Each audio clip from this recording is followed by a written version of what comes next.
team as well. So it's good that everyone is chipping in with goals and assists as well. So everyone has the confidence going into that game. Good performance today. Well played, Leandro Trossard there, the Arsenal striker. 2 goals today, Steve. Thank you very much.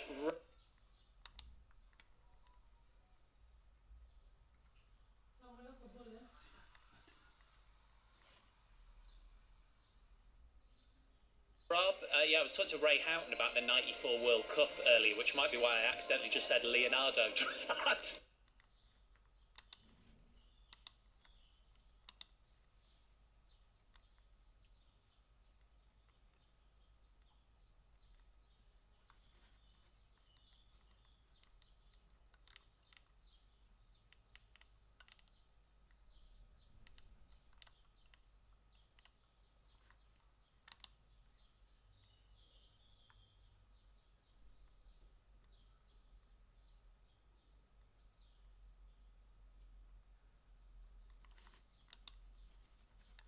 Inside out. If Ruud van Nistelrooy has gone and done his homework about the teams in the Championship, then why not give him a go? But I would rather have someone who's had that experience in the Championship. There's a lot of managers out there who ain't got jobs that have done well in the Championship. So because it's a big season next season for Leicester. There's going to be a lot of top teams in the Championship that have got promoted from League One, the likes of Birmingham. So it's not going to be easy. It's not a foregone conclusion that Leicester get relegated.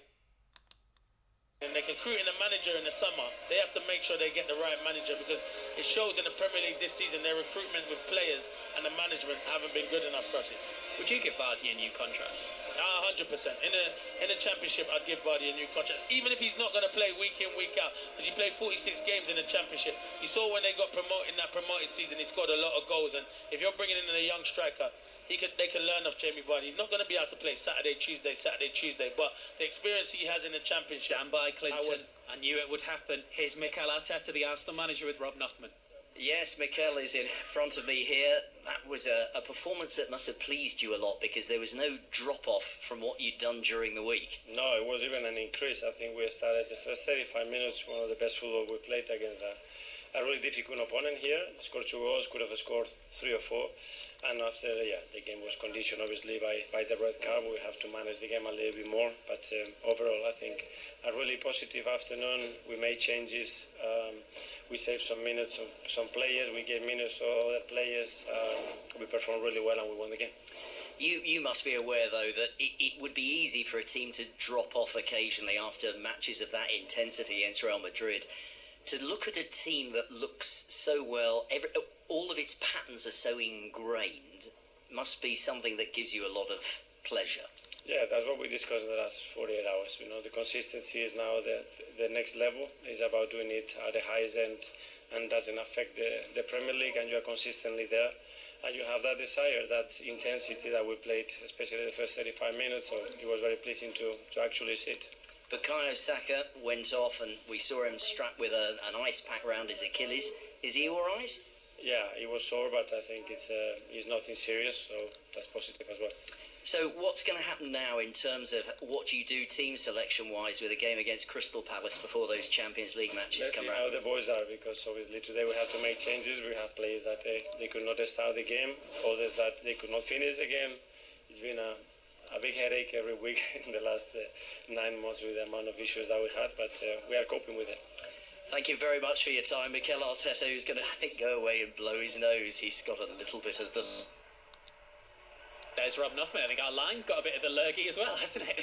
Clinton, do you want to finish your thought and then we'll spin it back to Liverpool? No, that was it really. I just said their recruitment hasn't been good enough. I don't mind being interrupted by Mikel Arteta. I'll take that one.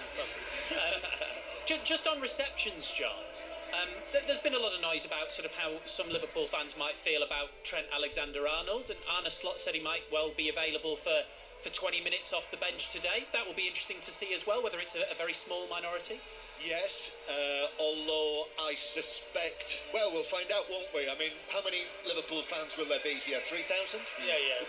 It's the hardcore as well, isn't it? So you get a good indication. This is the away support as opposed to the sort of 60,000 at Anfield, where you might have a greater mix of opinions. Maybe the travelling Liverpool support will be, how shall I put it, more understanding of his position. Yeah, I think John's right, but they're the die-hard ones, so that's who I'd listen to. They're the ones who go away, home and away, so they're the diehard. But if it's at Anfield, he's definitely going to get a few little boos because there's going to be a lot of Liverpool fans that are going to be disappointed with Trent. We don't know yet what's going to happen, but it looks more likely like he's going to move on and coming through the academy. And Liverpool fans, who I've got a lot of friends, not getting any money for him, I think that burns them, Crossy. I find it a tricky one, this, with Trent Alexander-Arnold, because I'm not a Liverpool supporter, and I know that Liverpool supporters have been unhappy with some of the things that Trent Alexander-Arnold has said, which have suggested that, you know, his future long-term would be always at Liverpool, and it looks as though that's not going to be the case, that he's going to go to Real Madrid. But, you know, as someone in this job who regularly goes to Real Madrid and the Bernabeu, if you go there, if you see that place, if you see that club, you know what it's achieved, what its standing is in the whole history of the game, and you've got the opportunity to go there and play for that club, I think that's a very, very difficult one to say no to. Yeah, but he might change his mind after their performances against Arsenal. No, I hear exactly what John's saying, because when you're growing up, and the Galactico and stuff like that, going to Real Madrid, it is seriously so hard to turn down a club like Real Madrid. But then I hear Liverpool fans' argument to say, we're a club that can be challenging like that and winning Champions League as well, and you're a homegrown talent as well. So I hear it from both sides, really and truly. So I understand, because I've got a lot of Liverpool fans that are really friends that are frustrated by the way Trent has obviously handled it all. But yeah, I'm not in his situation, so it must be a hard one for him. I think you've both put that very well, Clinton, because the reality of it is we can add all the context we want. None of us would ever tell a fan how they should feel. 100%. Yeah, the fans, they know the club inside out, so I would never tell a Liverpool fan how they feel, especially when it's a homegrown talent. I think if he's not a homegrown talent, it maybe it's different, but when it's a homegrown talent, and a lot of the fans look up to Trent from where he's come through, it's very difficult for them to understand.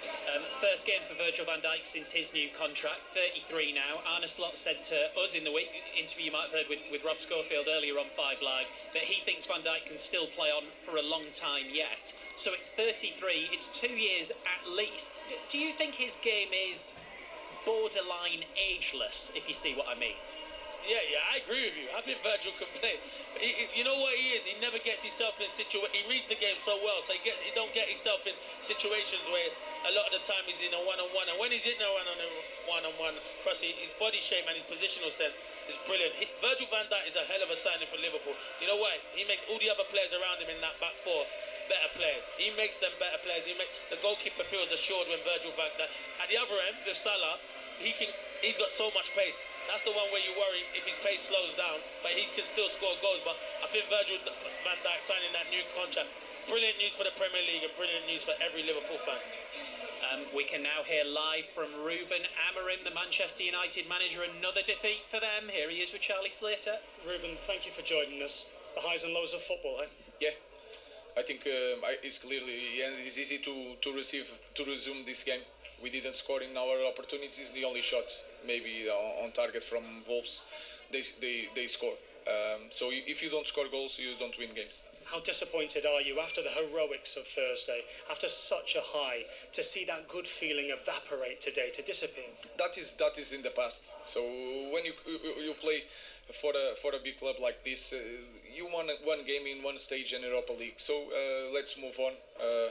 We play better today. We were the better team on the pitch. We create chances, but if you don't score goals, you will not win games, and we need that to get more points. And that is the 13th time this season that you've failed to score in a game.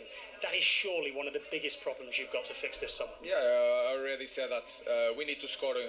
We need to score goals. There was a time that we didn't score, but we didn't create. We are creating chances. We have a lot of chances to score a goal, but we don't score. So I think it's the biggest problem on our team. And I know you mentioned that the game on Thursday night is gone now. It's in the past. It doesn't matter. But of course, you could have got confidence and momentum from that. That might now well be gone because of that performance today. So how do you start to build again? Like we did so many times this season, because we had some good moments and then setbacks. So it's one more. But it's really frustrated, because sometimes when the opponent is clearly better, you can deal with that, you can work with that. But today you can feel it. We had the game in our hand, and we didn't score. If we don't score, we will not win. I appreciate your time. Thank you very much. That's Ruben Amorim live on 5 Live Sports. We've had Ruben Amorim, Leandro Trossard, Mikel Arteta all live for you over the course of the last half hour. The trumpet tells you we're almost ready to go at the...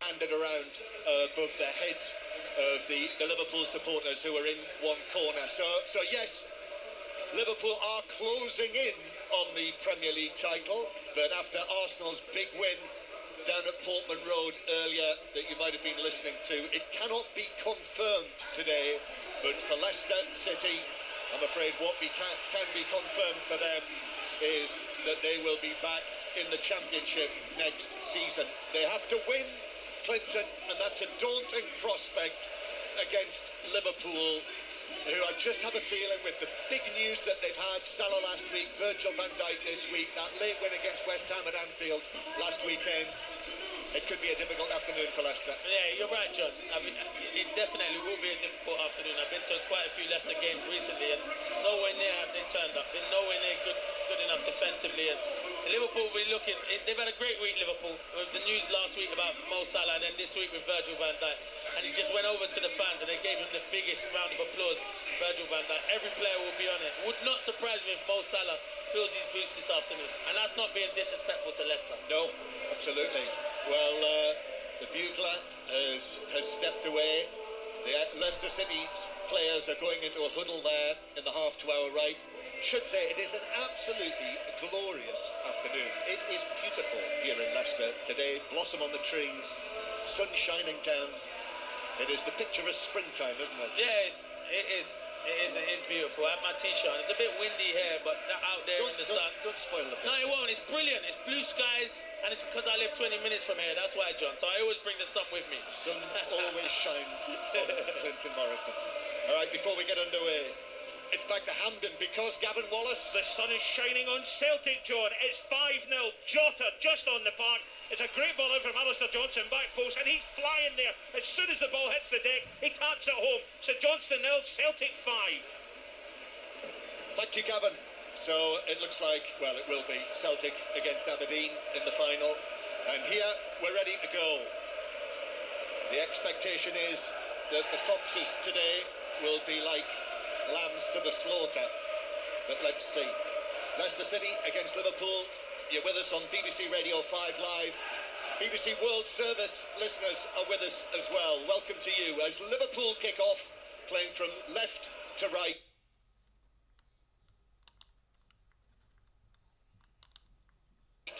And immediately the ball is fired down the left-hand side, and it's out of play for a throw-in to...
confident in possession, but they have to be careful because Liverpool are one of the best press teams in the Premier League, and they will press and cause them problems.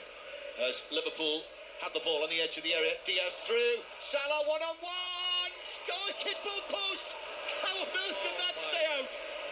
It hit the left post, rolled along the goal line, hit the right post, came out, and then somehow, I think it was McAllister, wasn't able to score on the follow-up.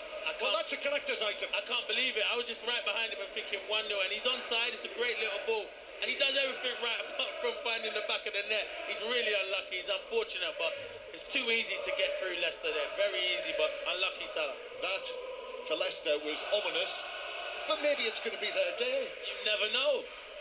Corner for Salah from the right. For McAllister to take. It was McAllister who put it wide after it hit both posts. Probably couldn't believe his eyes.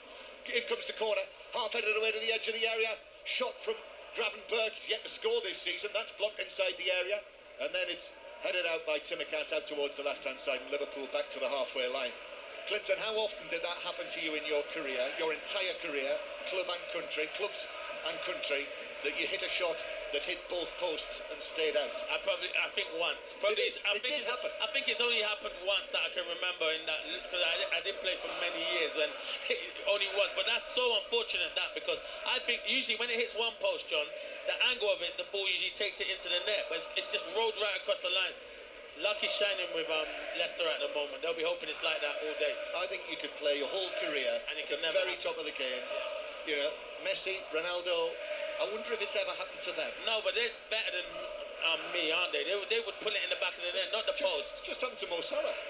Yeah, it's unfortunate. It's once in a blue moon. Salah goes for goal from 40 yards out, and he hit that like a back pass. He did. You're right, John. You know, that could be a good... I don't think that's happened to many people. That's a good point you made. Well, it's 0-0 because of that, and still, Mo Salah on the run that he's on, actually, which by his standards is very unusual, certainly in this season. Just 2 penalties in his last 8 Liverpool appearances. But it's Leicester who break forward with Deco Dover-Reid over there on the right-hand side. Plays it back, in comes the cross, but it's just beyond Bradley. Stretch for it in the middle, and Bradley hasn't cleared it, and Mavit Didi goes down next to the byline. But referee Stuart Atwell just very calmly points and says, goal kick. Yeah, I don't know what Bradley's doing there. As I said it many times, I watched Liverpool when they're at Fulham, and Konate did the same thing earlier on in the game. Sometimes just clear your lines. I know you want to play out from the back, but don't take a risk there. He was very fortunate there. Well, that, as we've described to you, that moment there when Salah hit both posts, that alone is a reason to watch Match of the Day 2 tonight on BBC One, which will be on after the news, or indeed any time on the iPlayer, or repeated now these days on a Monday morning, Easter Monday morning. Get up early and watch it. Leicester City 0, Liverpool 0. Leicester have to win, otherwise their relegation will be confirmed. And as we heard from Ali Bruce Ball earlier, Ipswich's defeat means that their relegation is all but confirmed. Here is Fass on the edge of the area, had a minor injury, so that's why he didn't play at Brighton last weekend. And then Cody plays the ball behind Fass, who has to scamper out to the right, and then in comes Tsimikas with the challenge and concedes a throw-in to Leicester halfway inside their own half. No particular sign of dissension in the Leicester sections inside the King Power Stadium. The only thing I'd say is very flat, really. Yeah, it's been like that for the majority of the season, though, and it's down to the players to make this place lively, and it hasn't been like that. And that's when you come up from the Championship, you need your fans to play a big part, and they really haven't. But you can't really blame them. No, and it's not full. There are spare seats in the home sections, but the Liverpool end absolutely sold out and singing, "We're going to win the league." And Liverpool know coming into this that they need 2 more wins, and that's still the case after Arsenal's big win earlier. They need 2 more wins to guarantee the Premier League title. But if they win here today, it could be sorted on Wednesday night when Arsenal are at home to Crystal Palace. But failing that, this time next week, and the plan is for that to be on 5 Live, same time as the FA Cup semi-final between Nottingham Forest and Manchester City. If they win at home against Tottenham, then that will be it, as Bradley is shoved over, pushing the back by Mavididi, and it's a free kick to Liverpool in their own right back position, 0-0. So John, both games will be on at the same time? Yes, 4:30 start next Sunday afternoon. That's and what is the 5 Live game? Well, the moment, the plan is for it to be Liverpool-Tottenham. Okay, now just because I'm doing the game, I'm doing Forest, Man City. Well, so am I. Oh, well, there we are, Well, we're together. It's us together, okay. We'll be on Sports Extra. I'm not sure they won the Dream Team on Sports Extra. But then Liverpool are more important, they're winning the Premier League, so I'll take that. Just wait now to see people signing up for BBC Sounds this week. Here's Van Dijk, who steps forward, gives it to Tsimikas for De Gakpo, Luis Diaz in the middle, but he just drifts over there towards the far side, receives it from Gakpo, then Luis Diaz with a cross. Salah's lurking at the back post, crosses it, and it into the body of Thomas, who was actually raising his hands at the time, and I thought for a moment that he might actually have handballed it, but it's into his body and behind for a corner. Yeah, it's good movement from Salah, good ball from Diaz, and there was no big appeals from Salah. Yeah, you can see it kind of hits his midriff and goes out for a corner. Good defending from Thomas. Leicester City 0, Liverpool 0. Choice of listening at the moment, by the way, on Sports Extra right now, if you already have your BBC Sounds app, Wales-Ireland in the Women's Six Nations, where it is Wales 14, Ireland 40. Corner for Liverpool in the shadows to my right. Alexis McAllister, number 10 on his back. Right-footed corner into the edge of the 6-yard box. Van Dijk with a header. He's claiming that it came off a Leicester head. Referee Atwell, who was on the other side of the penalty area, didn't have the best of positions there, but was quite decisive and said, off Van Dijk's head, goal kick. It's a good ball in from McAllister. I thought it was a corner. I'm watching the replay now because Van Dijk gets there, and it does. It comes out. Vast just gets there before Van Dijk, I think. Well, was that bouncing back on the back? I think he might have got that right straight out. Well, it bounced back off Van Dijk, yeah, and then back onto Van Dijk. Yeah, good decision from the referee. Rat-a-tat. Yes, rat-a-tat. And here is Van Dijk, who scored from the corner last weekend to make it 2-1 against West Ham. And that win means that Liverpool are now nearly there. Nearly there. It does feel like an end-of-season match today. Here's Mavididi round the outside of Bradley, does very well into the penalty area. Liverpool want to put his back, but then the shot hits the post from the ankle. The shot from Ndidi, and now Leicester have hit the post of the Liverpool goal. And that could easily have been a shock lead for Leicester, just like at Anfield on Boxing Day when the sides played last. Luis Diaz, though, breaking forward, does well, keeps the ball under pressure, then forward to Gakpo. Gakpo's cross against Cody. Salah at the back post, saved by Hermanson, and then cleared away.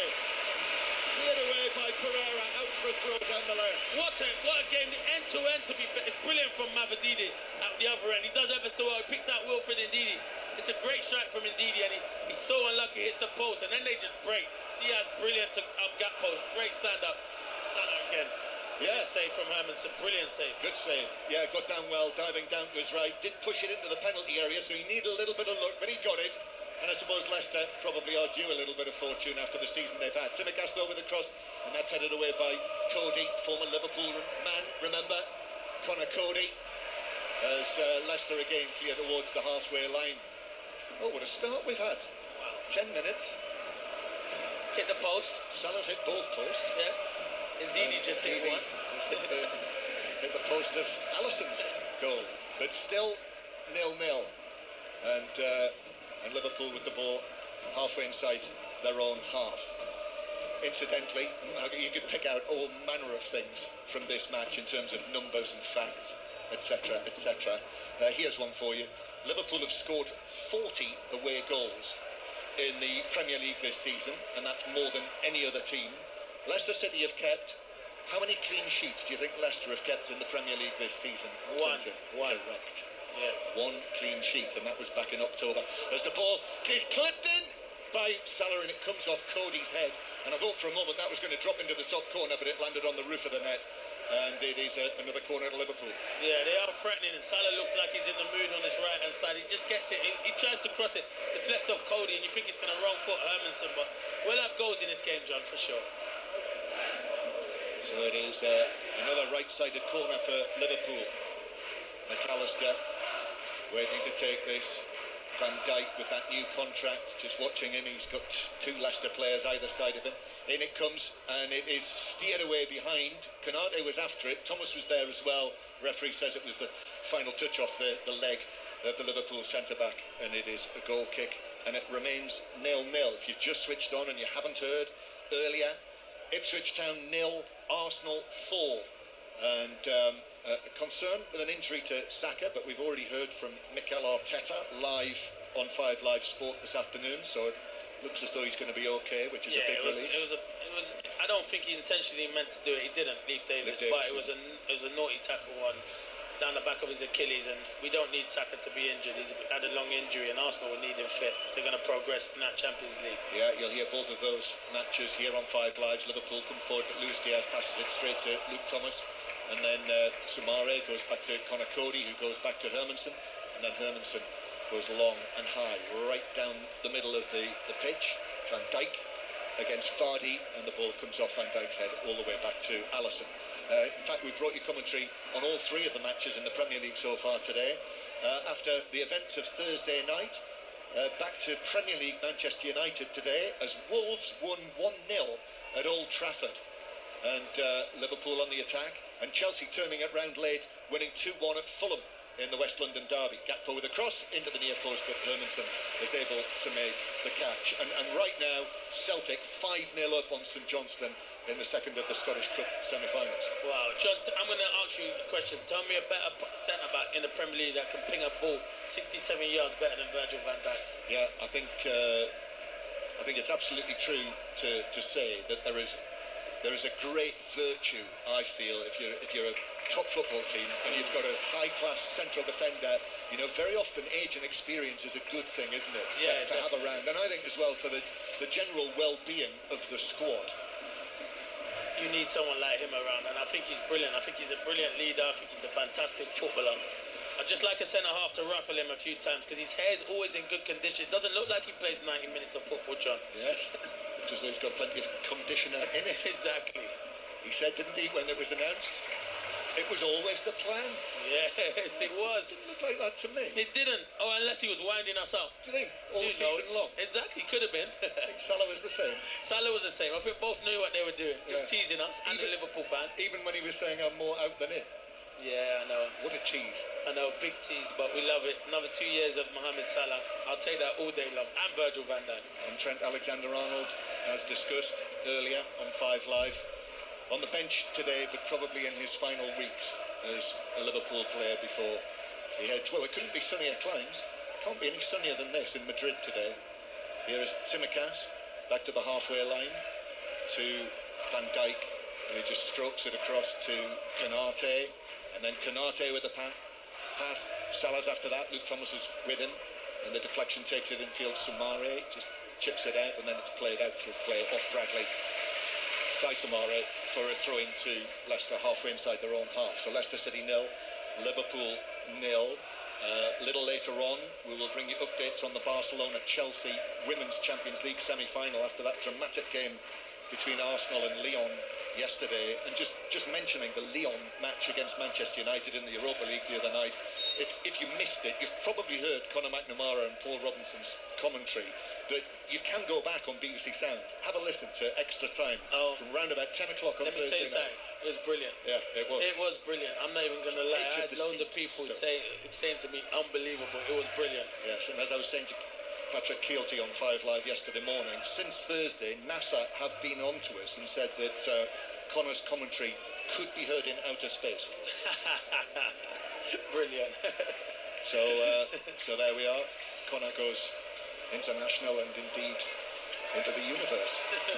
There's a foul on Sumare by Gravenberg, who was all over him, and referee Atwell says you're going to have to bring it back a few yards, which is a little bit pernickety. But he does that. Sumare, the French under-21 international, as he was, and it's still 0-0 with over 15 minutes played. Here's Mavididi now. Mavididi right-footed ball in, a little flick, deflection, but that took the pace off it, and it just looped up into the 6-yard box for Alisson to catch in front of his face. Yeah, they worked too well, Leicester. Mavididi's causing Liverpool a few problems on this left-hand side. Good balling. I think Vardy gets the flip, and Vas can't sort his feet out, and it comfortably went into Alisson. But they'll be happy with the first 17 minutes, Leicester. I know Liverpool have been the better team, but yeah, they've kept it nice and tight, and they've been a bit fortunate. And you're going to have to be like that when you're playing against the best team in the Premier League. Leicester City 0, Liverpool 0. Ruud van Nistelrooy, former Manchester United man, watching his team playing against Liverpool here. He looks like a film star, doesn't he, down there on the side of the pitch. He's perfectly manicured, thigh length, black overcoat on, arms folded at the moment. Who knows what's going to happen to him once this relegation is confirmed. McAllister, long cross into the area, but that's over the top of Salah and through for a goal kick. I mean, it certainly hasn't enhanced his reputation as a manager, has it? He had that one season at PSV, and then really took the place by storm as the interim Manchester United manager for those 4 matches. But this, I mean, they've more than flatlined. Yeah, it's a difficult one because you can't turn down when Premier League jobs come available. But I thought whoever came into this football club, it was always going to be a struggle. Just by the recruitment and the big gap in class between some of the Premier League teams and Leicester. And he did sign a contract until 2027 when he took the job back in November. It was when Steve Cooper was sacked after his few months in charge. For those who've forgotten, it was Enzo Maresca who brought Leicester City up as the champions last season before he obviously moved on to Chelsea. Big win for Chelsea today under Maresca. Late goals from George and Neto, which means it is very tight now. The teams between 3rd and 7th are separated by 2 points after these results. The Champions League spots are so exciting, John. They're going to go right down to the wire. A lot of the teams are playing each other. You look at Aston Villa yesterday. It was a fantastic result against the informed team in the Premier League in Newcastle. Yes, I was there, Clinton. Fantastic, weren't it? They were very, very good. Yeah, you were there because I was driving home and I was listening to you, so I should have known that. Forgot. Nottingham Forest are now down in 6th place and Villa in 7th. Forest play Tottenham tomorrow. We'll have news of that on 5 Live Sport tomorrow evening. As here is El Kanous, the Moroccan international, who is clipped by the Egyptian international. Salah sent flying, and it's a free kick to Leicester in the Liverpool right-back area in a good position. And that goes to show why they don't want Mo Salah tracking back and defending, because centre forwards and wide play, they can't defend. He didn't need to make that tackle because Virgil van Dijk was coming across. It was needless, but credit to him, he tried to get back, but it was good play from El Kanous. So it is a free kick for Leicester on the right-hand side. Thomas and El Kanous are together. He's been one of the very, very few bright notes, hasn't he? El Kanous scored last time Leicester won in what is a result that stands out like a sore thumb when they won 2-1 at Tottenham. So El Kanous actually runs away from it. So it's going to be Thomas, then out swinging, left-footed free kick. That's over towards the back post, headed across by Cody, comes out to the edge of the penalty area, headed back in by Sumare, but Szoboszlai is able to get it partly away, and it comes back to Szoboszlai. Just a volley forward from him. This is for Salah to chase. Leicester players are getting back in numbers, and actually Thomas did very well to dispossess Salah. And now here's Mavididi, who will be well, I thought he was going to be beaten by Bradley, but he's won the ball back from the Liverpool right back. So Mavididi, who scored Leicester's first goal last weekend at Brighton, and that was Leicester's first goal for over 2 months, when they came back twice for the 2-2 draw at Brighton and showed a bit of spirit, and actually they've carried that on today. No, they have, and he was a bright spot, Mavididi. I'm surprised.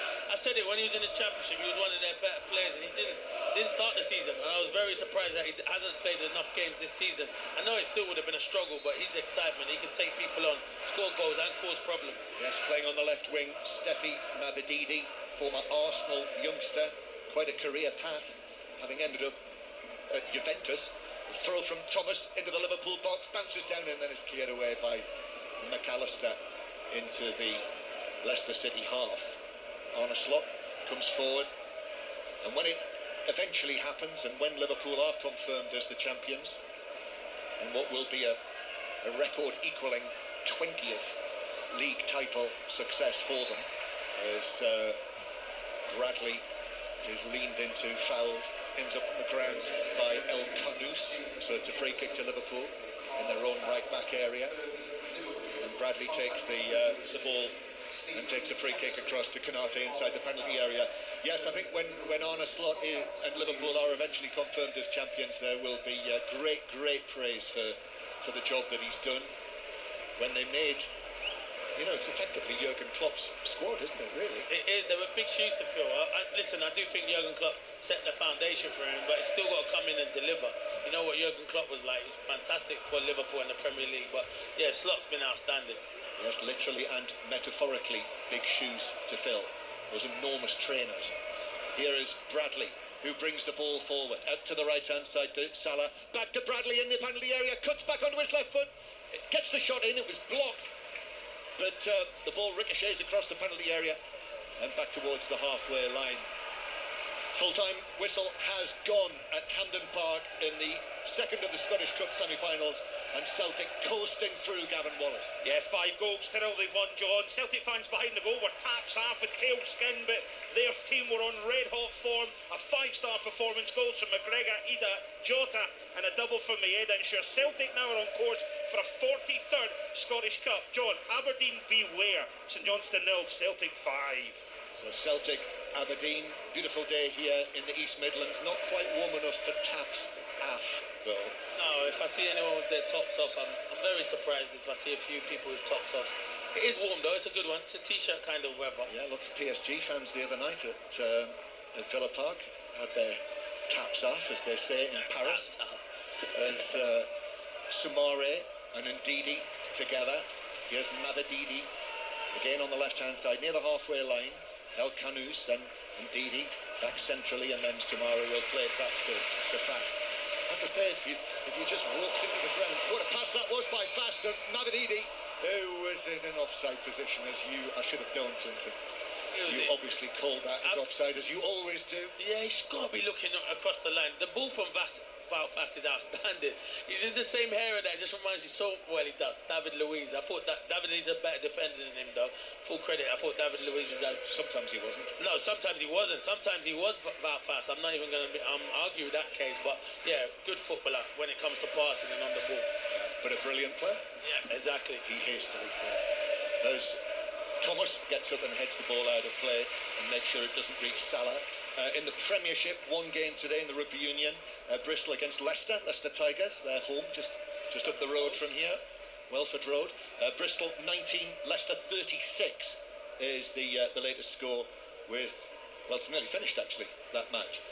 Liverpool attacking on the left-hand side with Gakpo coming into the Liverpool team today, but that's defended well by Ricardo Pereira. He's one that clearly they've missed. He is a high-quality player, and he's barely played, Clinton, this season.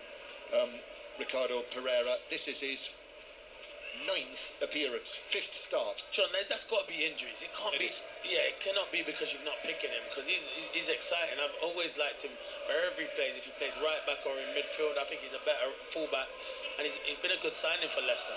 Yeah, it was a hamstring injury, the latest problem that he had, and he's been susceptible to injuries. 25 minutes played, and as I was going to say, if you walked into the ground, didn't know where these two teams were in the league table, it's 0-0, and Leicester have given a really good account of themselves so far. We've had that extraordinary moment when the Salah shot hit both posts and stayed out, but Ndidi at the other end hit a shot that struck the bottom end of the right post and came back out into the penalty area. So still goalless here in a match that Leicester have to win, remember, to stave off relegation for another day. Here's Salah, who plays it infield towards McAllister. McAllister to Van Dijk. Leicester have got everyone back behind the ball. Liverpool trying to find a way through the middle. Luis Diaz, though, is strongly and firmly challenged. Too firmly challenged by Ndidi. That's a free kick. just over 30 yards out, central. Yeah, it must be the contact, because initially I think he gets the ball at the end, but it must be the first bit where he collides into. Because there it looks like he gets the ball on the replay, but nah, I'm wrong. I can't see. I'm wrong. After looking at the replay, it's a brilliant decision. It's a foul from Ndidi. So it's a free kick. If Alexander-Arnold was on the pitch, I think he would quite fancy a goal at this from here. He's probably the one in the Liverpool team who could score from it. I think it's a bit. No, I'll tell a lie. Soboslai, I've seen him score an unbelievable strike for his country from this kind of distance. But will he go for goal here, John? I'm thinking not. And actually, might be McAllister. McAllister's just a little closer to the ball. No, it's going to be Soboslai. Comes up, hits it low and straight at Hermansen, who's able to field that. He had it past the wall. Yeah, he did go past the wall, but he cut across it as well. So it's good technique. Jamie Vardy loses out in the centre circle. Gravenberch comes in with the challenge.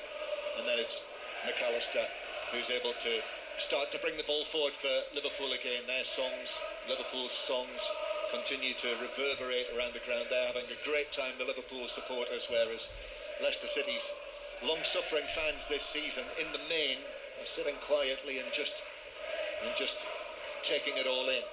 Here's Tsimikas on the left-hand side, deep cross. Salah at the back post hits the shot, bounces into the ground, and actually Thomas was well placed in front of him to block it with his body again for probably the third or fourth time behind corner. Yeah, he gets good high fives from his teammates. He's having a good battle with Salah. A lot of the players coming down the left and then balls into the box, and yeah, it's another good piece of defending from Thomas. So another corner, fourth corner for Liverpool, all of them from the right-hand side. So McAllister, again, looking across to our right, watching McAllister raise his left arm and then deliver it over the top of Van Dijk. Doesn't reach Konate, took a deflection away and then was hooked away by El Khanous to Mavididi, who wins the throw-in of the now shaggy-haired Dominic Szoboszlai. Ruud van Nistelrooy just steps forward and scoops the ball back to the ball boy. And Leicester City with a throw halfway inside their own half. Easter Sunday today, Clinton. Happy Easter to you. Happy Easter to you as well, John, and all the listeners. Absolutely, and there will be an Easter Monday 5 Live Sport tomorrow. Another big day in the Football League. Issues could be decided, more issues. So Aaron Paul will have an around the grounds style programme tomorrow afternoon, 2:30, so don't miss that.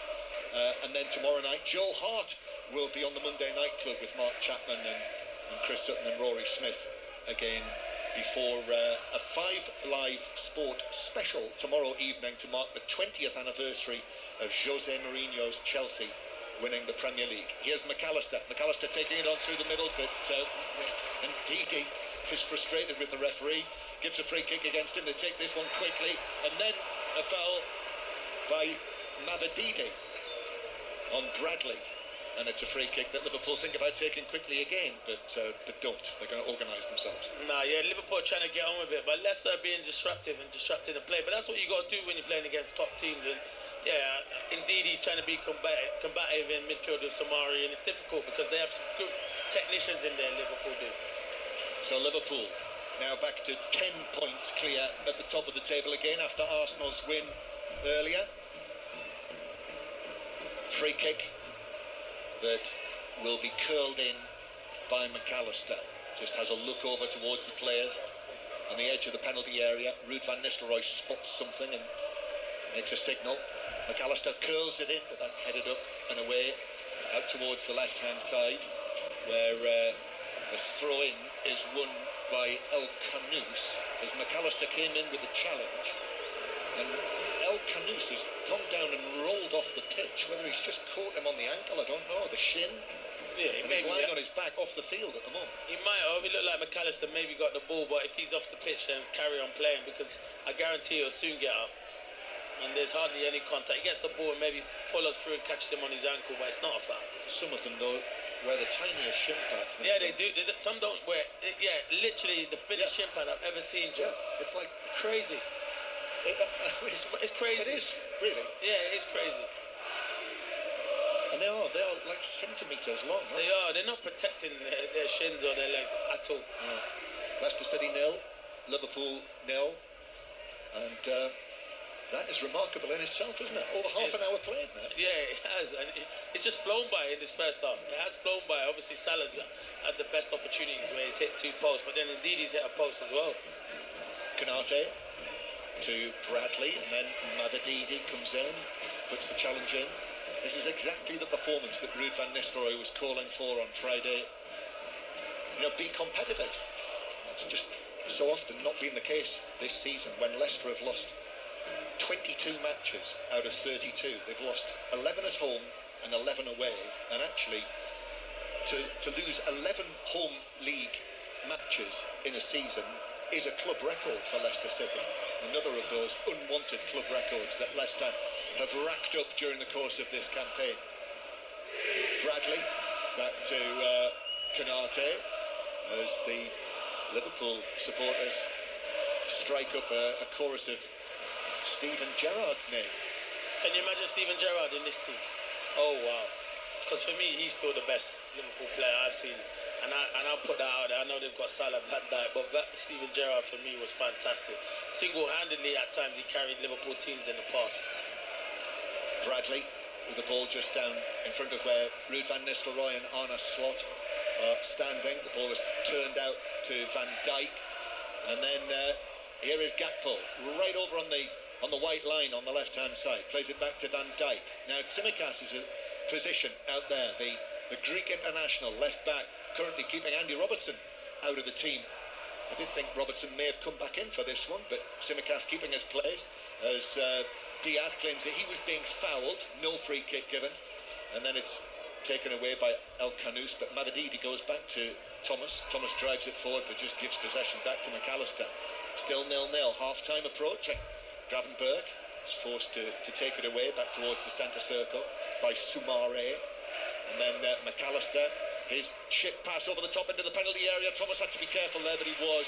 Salah got in behind him, but he readjusted well, the left back, and Plants headed it behind another corner. Yeah, the young man Thomas has done well at fullback. He's done ever so well. As I said, Salah makes great move, runs in behind, and it's so hard to mark, but he's defended ever so well so far. Yeah, do you remember him being in the FA Cup final winning team? I do. As a fresh-faced teenager.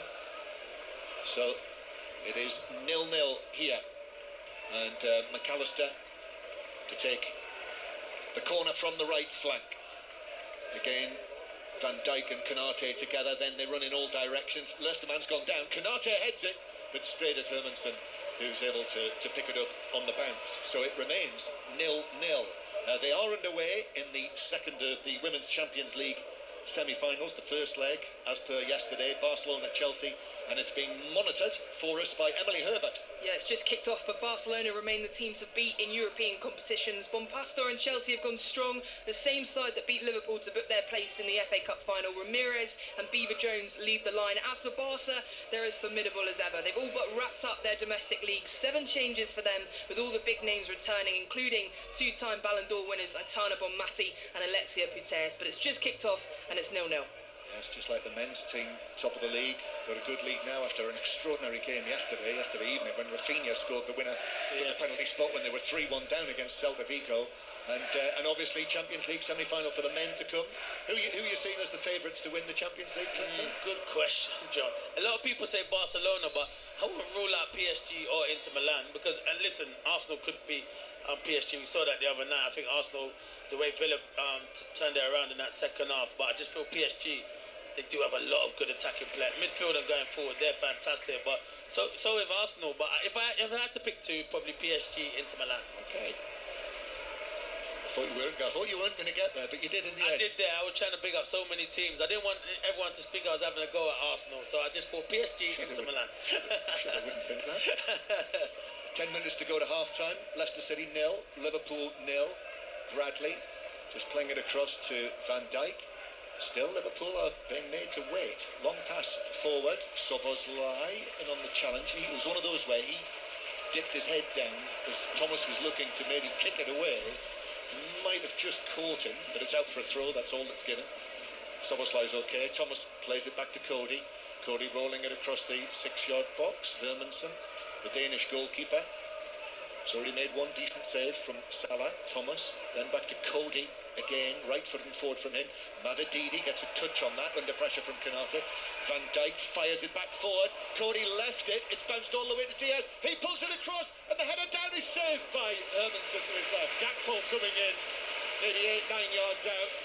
He was under pressure, couldn't get a clean contact, and Hermansen made the save anyway. He did. I don't know why Connor Cody leaves it. I think he thinks he's offside, and he should just deal with it and then worry about it after. But this is where I get frustrated with Leicester here. Belfast has got the ball, and you end up going forward, and then you go back again, and that's why the fans get frustrated. Go and have a goal. Yes, they've been moaning about that, haven't they, all season? But I think they were moaning about that under Steve Cooper. They were moaning about it. They said it was negative football. They make a change, and I don't see a lot of change, John. Yes, when Steve Cooper was relieved of his responsibilities, Leicester City was 16 in the table, and Leicester City with a throw down the left-hand side, throwing level with the edge of the Liverpool box. They've turned up the public address system because a message has not been responded to. Thomas to take this throw long into the Liverpool box, headed away by Konate. Comes out, El Khanous hits the shot through a crowd of players, but well wide by probably 10 yards. And it's behind for a goal kick. Still 0-0 with 7 minutes to go of the first half. But where's this fight been for most of the season, though, John? This is what I'm saying. It's all right for the teams like you can turn up and do this against the top teams like Liverpool. Should be doing this all season, and then these fans like they have today will get behind you. Leicester's next match is at Molineux against Wolves, who, well, they're very nearly safe, aren't they?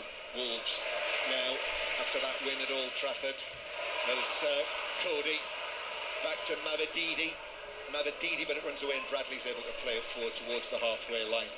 Wolves now in 15th place in the table, so Wolves above Tottenham in the league table on 38 points. Wolves level on points with Manchester United, so they are now safe.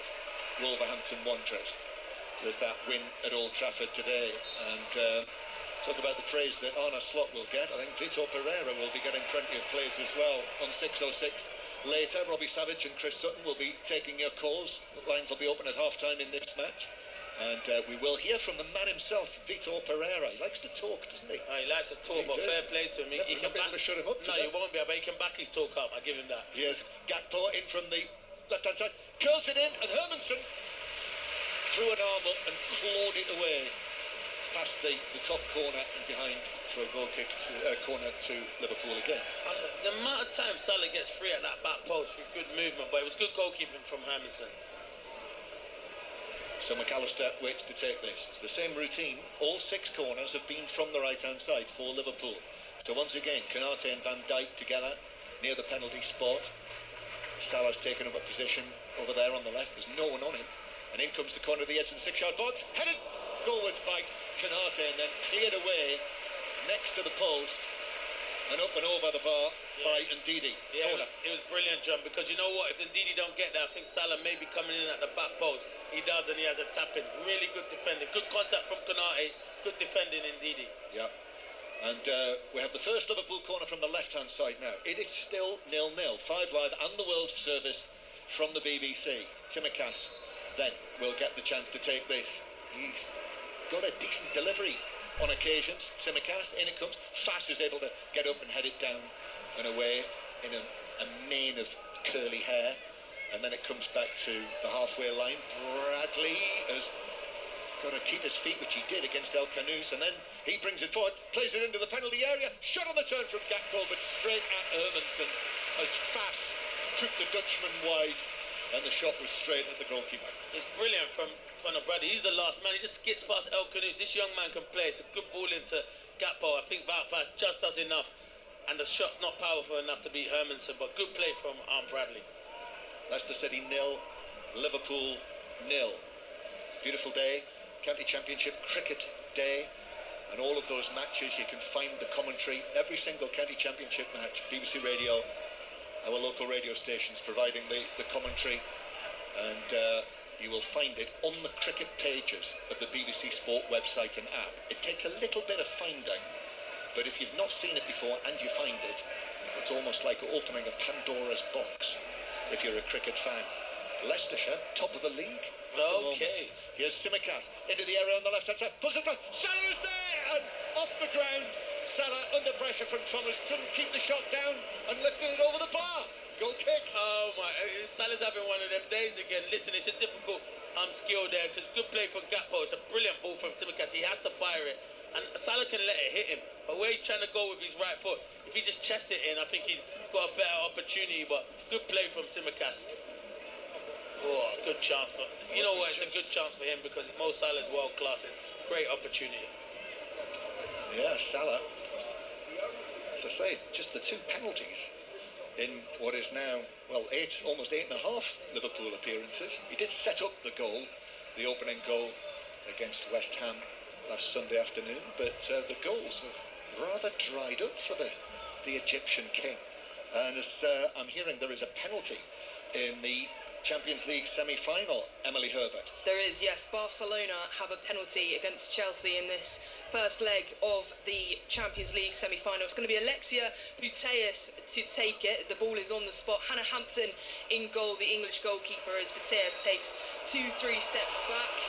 The Ballon d'Or winner, as she runs up to hit the ball from the penalty spot, and it's saved. Hannah Hampton has kept Chelsea in this tie. 11 minutes in, it's Barca 2, Barca 0, Chelsea 0.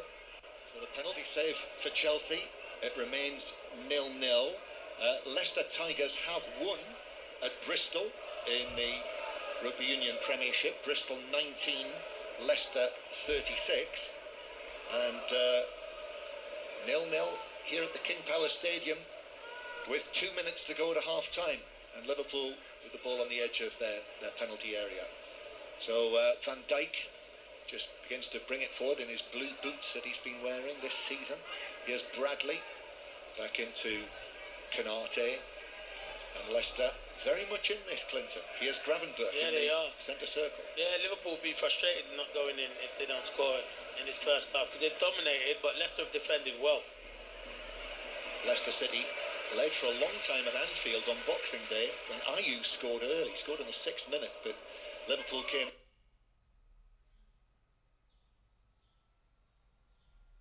were much improved in the second half, and in the end won by 3 goals to 1. And they're going to need to up their game, Liverpool, in the second half here as well.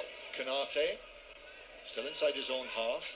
Bradley, then Salah, little ball in field, nice for Bradley to continue his surge forward. It's become a bit of a trademark of his, hasn't it? As then Szoboszlai gives it to Salah, and Salah tries to curl it across, but actually just passes it straight to decode over Reed. And Leicester with El Kanous rolls his foot over the ball. Here's Vardy, who's looking for the run forward from either decode over Reed or El Kanous, but in the end it didn't come, so he had to use Mavididi, and Leicester have now ended up back in their own half. I think that's an example, isn't it? That's the story of their season. They don't have enough bodies to go and commit forward. I get you're playing against Liverpool, but have a go. Have a go. Just go and have a go. Be positive. Go and take someone on. Commit players up the field. I get it, you're playing against Liverpool, but what have you got to lose? You've got a finely tuned ear. You might have just heard Connor Cody there. I could hear it from here. He shouted out in anguish as he overhit a pass over the top of the Liverpool defence, and then a pass forward from Bradley. Hermansen came right out to the edge of his area with Salah bearing down on him, and took it like a rugby union fullback, caught it. He did. He must have been hearing you talking about Leicester Tigers, but yeah, he did catch it brilliantly, John, and he was right on the edge as well. It was good. It was good movement from Salah, good ball from Bradley. 1 minute of added time. Should mention as well that a little later on, the Grand Prix will be on Sports Extra. The Saudi Arabian Grand Prix will be on your digital radio, BBC Sounds, from 5:45, so about half an hour from now. The Grand Prix will provide the choice of listening. But just 1 minute of added time. It's been a good half for Leicester City, and they've been able to say that so little in recent times. But Liverpool breaking forward, and then it comes off Soumare, and Hermansen is going to have to sprint out into his right back position, which he does, clears it to the halfway line. Liverpool, maybe one more attack in this minute of added time, and make it 20 seconds of the first half to play. Leicester on the back foot as Liverpool put pressure on. Gakpo Gakpo up against Pereira, left-footed cross, over Szoboszlai, just got his head to it, chested down in the area, Diaz chests it down and volleys across the goal, wide of the post, behind. That's the last action of an entertaining first half, and I would have to say, an unexpected scoreline of Leicester City 0, Liverpool 0. And you can see the reaction from the Leicester City fans. You haven't seen that for a lot this season, them getting clapped off because they've put in a good performance. Yeah, Liverpool have been a bit wasteful in that final third and they've dominated, but credit to Leicester, they've stayed in the game and it should be an interesting second half, John. Yes, Leicester City still haven't scored here in the Premier League since the 8th of December, but I think they, Ruud van Nistelrooy and everyone in a blue scarf or a blue shirt will take this scoreline at half-time here. Leicester City 0, Liverpool 0. And we saw Clinton Morrison, the demonstration, the plane flying over with the message about the ownership before the game. You made the right point, I think, in commentary. Where's this been all season? Yeah, this is what I mean. It frustrates me, Crossy. Like, I just watch it and think it's a given to just go over across that white line and give 100%. I'm not saying the players haven't, but they've competed. They've made a go of it. They've got clapped off at halftime. I'd rather get that as a player than getting booze at halftime. So yeah, that's down to the players, and whatever Ruud's done this week, they've worked on it and they've got a game plan and they frustrated Liverpool. But yeah, where has this been all season? That elevator music is a interesting choice in the background, isn't it? I think jazz. John, is that your playlist, John? Well, I don't mind a little bit. Me neither, so that's what I'm saying. It just, soothes the mood, Crossy. It was a bit tense and now it's a bit soother at half-time. I feel all mellow. Thanks very much. That's how it's got to be. Back with you two for second half commentary. John Murray and Clinton Morrison. Leicester 0, Liverpool 0. Remember, Leicester need to win today, otherwise they will be relegated, although obviously it's just when, not if, for Ruud van Nistelrooy's side. Full times in the Premier League: Fulham 1, Chelsea 2, Ipswich 0, Arsenal 4, Manchester United 0, Wolves 1. So we've got Enzo Maresca, Vitor Pereira, Kieran McKenna, World Championship snooker, another look ahead to the Grand Prix in Saudi Arabia, a bit of swimming, rugby union and rugby league, all before we're back to the King Power for second half commentary. Let's get the news first with John Barnes. The voice of the UK. This is BBC Radio 5 Live. Thanks, Steve. Israel has dismissed a deputy commander for his role in the killing of 15 Palestinian medical workers in Gaza last month. A military inquiry found there had been a series of failings when troops opened fire on several ambulances believing they were being used by Hamas. Our correspondent in Jerusalem, Gary O'Donoghue, has been reading the findings of the report. They indicate what they describe as operational misunderstandings that brought about the killing of 14 of these medics and civil defence workers. They are harsher on the troops in terms of the killing of the UN worker in a separate vehicle. They say that was a breach of orders, and they also indicate in that case that the commander on the ground didn't give a full account of what had happened initially, implying that he really misled the investigators initially. Ukraine and Russia have accused each other of breaking a 30-hour ceasefire announced by President Putin. Ukraine said Russia had continued to shell parts of the front line. Moscow says that Kyiv launched drone attacks last night. Pope Francis has made a brief appearance on the balcony of St. Peter's Basilica to wish the crowds a happy Easter. He was in a wheelchair and his voice was weak as he continues his recovery from double pneumonia. And here the Easter sermon was delivered by the Archbishop of York. Stephen Cottrell called for an end to conflicts around the world, saying they obscured the values of Christianity. On Radio 4, the more you listen, the more you see. Confused about what's good for your health? Struggling to know what works and what's just snake oil? I'm Dr. Chris. And I'm Dr. Zant. And we prescribe a weekly dose of our new podcast, What's Up Docs. Side effects may include discovering what's really best for your health and well-being, understanding scientific breakthroughs, and laughter. Now that's good medicine. What's Up Docs? Listen now on Radio 4 and BBC Sounds. BBC Radio 5 Live. 5 Live Sports with Steve Crossman. Listen on BBC Sounds.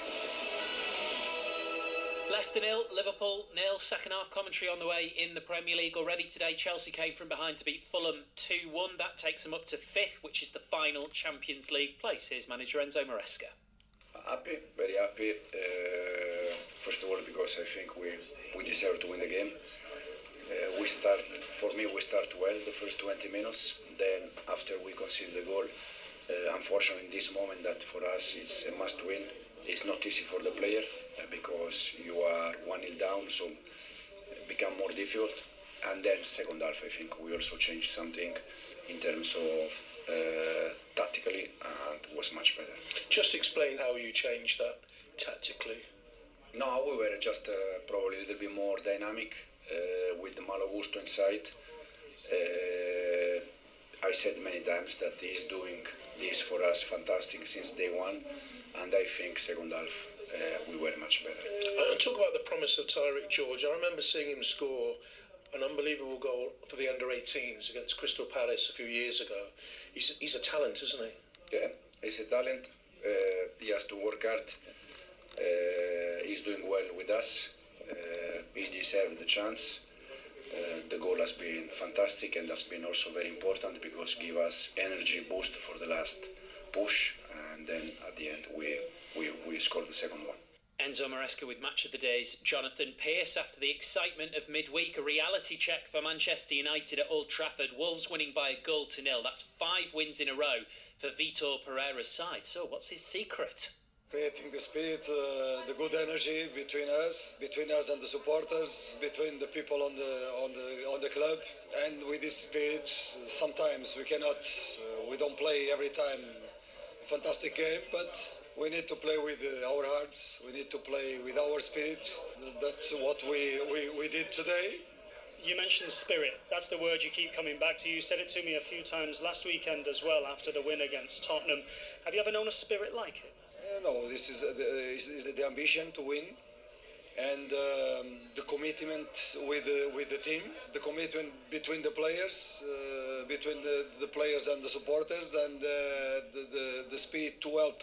If you look for the players from the bench, they go there even 1 minute or 2 minutes, and they go with the intention and the spirit to help the team. You mentioned that first you get points, then you get pints. Should we tell the landlord of the Moon Underwater pub that you're on your way now? Today I'm a bit tired. I don't know. I cannot promise. I cannot promise. But we'll see. That seems like you're leaving the door open. The Wolves fans will keep an eye out for you. I cannot close the door. I cannot close the door. Depends. That's Vitor Pereira with Charlie Slater. Yes, Luke from the Moon Underwater pub where Vitor Pereira's been stopping by was with us earlier on 5 Live Sport. 08085 909 693. Lines open for 606 with Robbie Savage and Chris Sutton. Afternoon, Rob. Evening, Steve. Afternoon, Steve. How are you? Yeah, very good. Thanks. Have you ever done that? You know, with Macclesfield, big victory for a soft drink, a hard drink with the fans after. They've got a bar installed in the ground at Mac, haven't they? We've got a few, Steve, now. It's just if the lads win, I take it from my Martin O'Neill days, get the bus to stop off at the nearest off-licence, get them a few beers, if they're not driving, and they can have one or two on the bus on the way home. That's what I took from Martin O'Neill days. So again, nice. Yeah, so, but it's the race for the Champions League, Steve, isn't it, in that 4th and 5th position. Listen, Liverpool are going to win the league. I know it's 0-0 and the relegation places are sorted. I think the most interesting thing now in the Premier League is that race for the top 5, the 4th and 5th positions. Forest are currently in 6th, aren't they? Just dropping out of it. Obviously, they've got a huge game tomorrow. Is it tomorrow? Monday, yeah, Spurs, isn't it? I've lost my days. Easter, innit?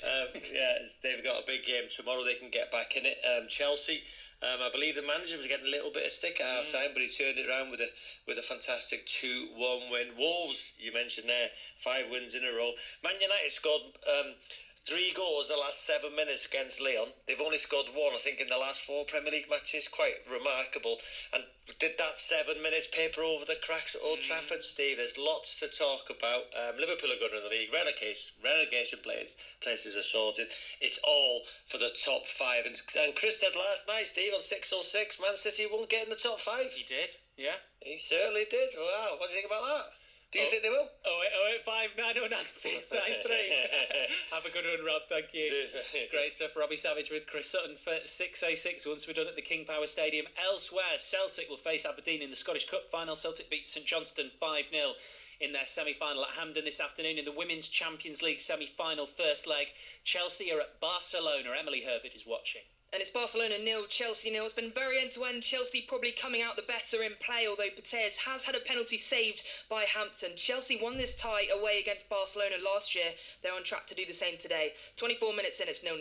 At 2 games in the WSL this afternoon, it finished. Manchester City won, Everton won. Champions League football already looked a bit of a tough ask for City before the game. That draw means Manchester United only need 3 points from their remaining 3 games to guarantee a top 3 finish. The other match finished Tottenham 2, Aston Villa 3. Let's get the latest from the World Snooker Championships in Sheffield. The first round continues. Jeremy Broughton. And Mark Williams is beginning his campaign to win a 4th world title against China's Wu Yize. No player has been able to dominate this match this afternoon. Williams, though, has just taken frame 16 on the black to level proceedings at 8-all, and he's back at the table again on a break of 22. Meanwhile, on the other table, Fang Junyi is playing Mark Allen. Fang won the opening 3 frames, but Allen's hit back with breaks of 105, 62, 59 and 89 to lead 5-4 at the end of the first session. 10 is the target for victory and a place in the second round. Just over half an hour away from the start of the Saudi Arabian Grand Prix. Live commentary on 5 Sports Extra. Max Verstappen on pole ahead of McLaren's Oscar Piastri. The World Championship leader Lando Norris starts from 10th after a crashing qualifying. Our 5 Live commentator is Harry Benjamin. Yeah, and the reigning champ Verstappen is chomping at the bit to bounce back after a rough last outing, whilst the young Australian Piastri is looking to take the lead of the Drivers' Championship, going from second. As you say, teammate Lando Norris will have work to do to get himself up the order from 10th, but the sun has set, the lights are on, and we'll have 20 cars racing around the Jeddah Street track, averaging speeds of 250 kilometres an hour. The walls are perilously close here, a safety car presence at every Saudi Arabian Grand Prix there has been so far. Lights out is at 6 p.m. with build-up on 5 Sports Extra from 5:45. So we are pitch side, track side and pool side on 5 Live Sport. The final evening of competition at the British Swimming Championships. We can join Steve Parry.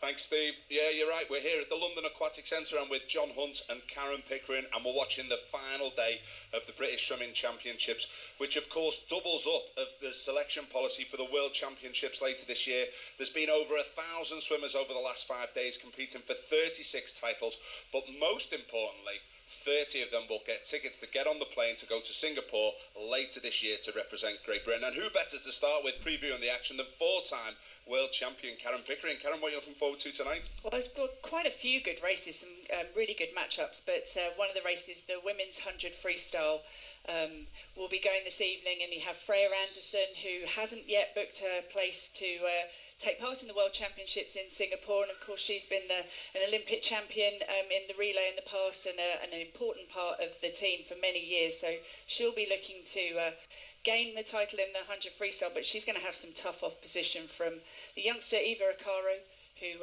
won the 50 freestyle earlier this week, and it's a 12-year age gap between the oldest and the youngest in that race, which I love to see. Yeah, we'll look forward to that. And John, of course, Great Britain coming off the back of a great Olympics last year, 1 gold, 4 silver. Which event are you looking forward to tonight? Well, it's weird, Steve, isn't it? Afternoon to you, it's the 200 freestyle for the men would ordinarily be the standout event. Now, of course, Matt Richards is pre-selected after his silver medal in the games last year in Paris. So there's only 1 spot up for grabs tonight for the individual team.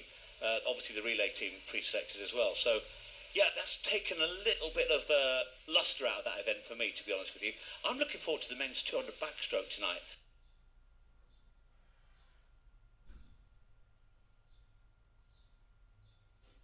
Is now, and he's swimming brilliantly, but I just feel Luke Greenbank this morning looked great, and of course he had a miserable Paris, being disqualified in his event, you know, early on, when looking in great shape. I think Greenbank means business.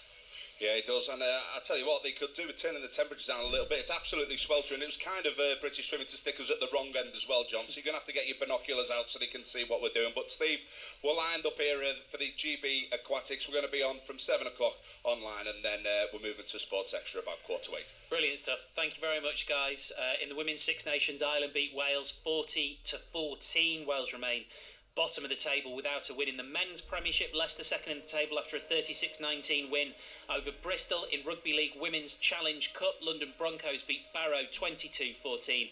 And Holger Rune has beaten Carlos Alcaraz in the final of the Barcelona Open in straight sets. The PA has changed a little bit at the King Power at half-time. We enjoyed a little jazz club. Nice. Now second half commentary with Clinton Morrison and John Murray. Yes, the traditional post-horn gallop just fading away as the teams come out. Liverpool in the red, Leicester in the blue. Quite a contrast between the two of them.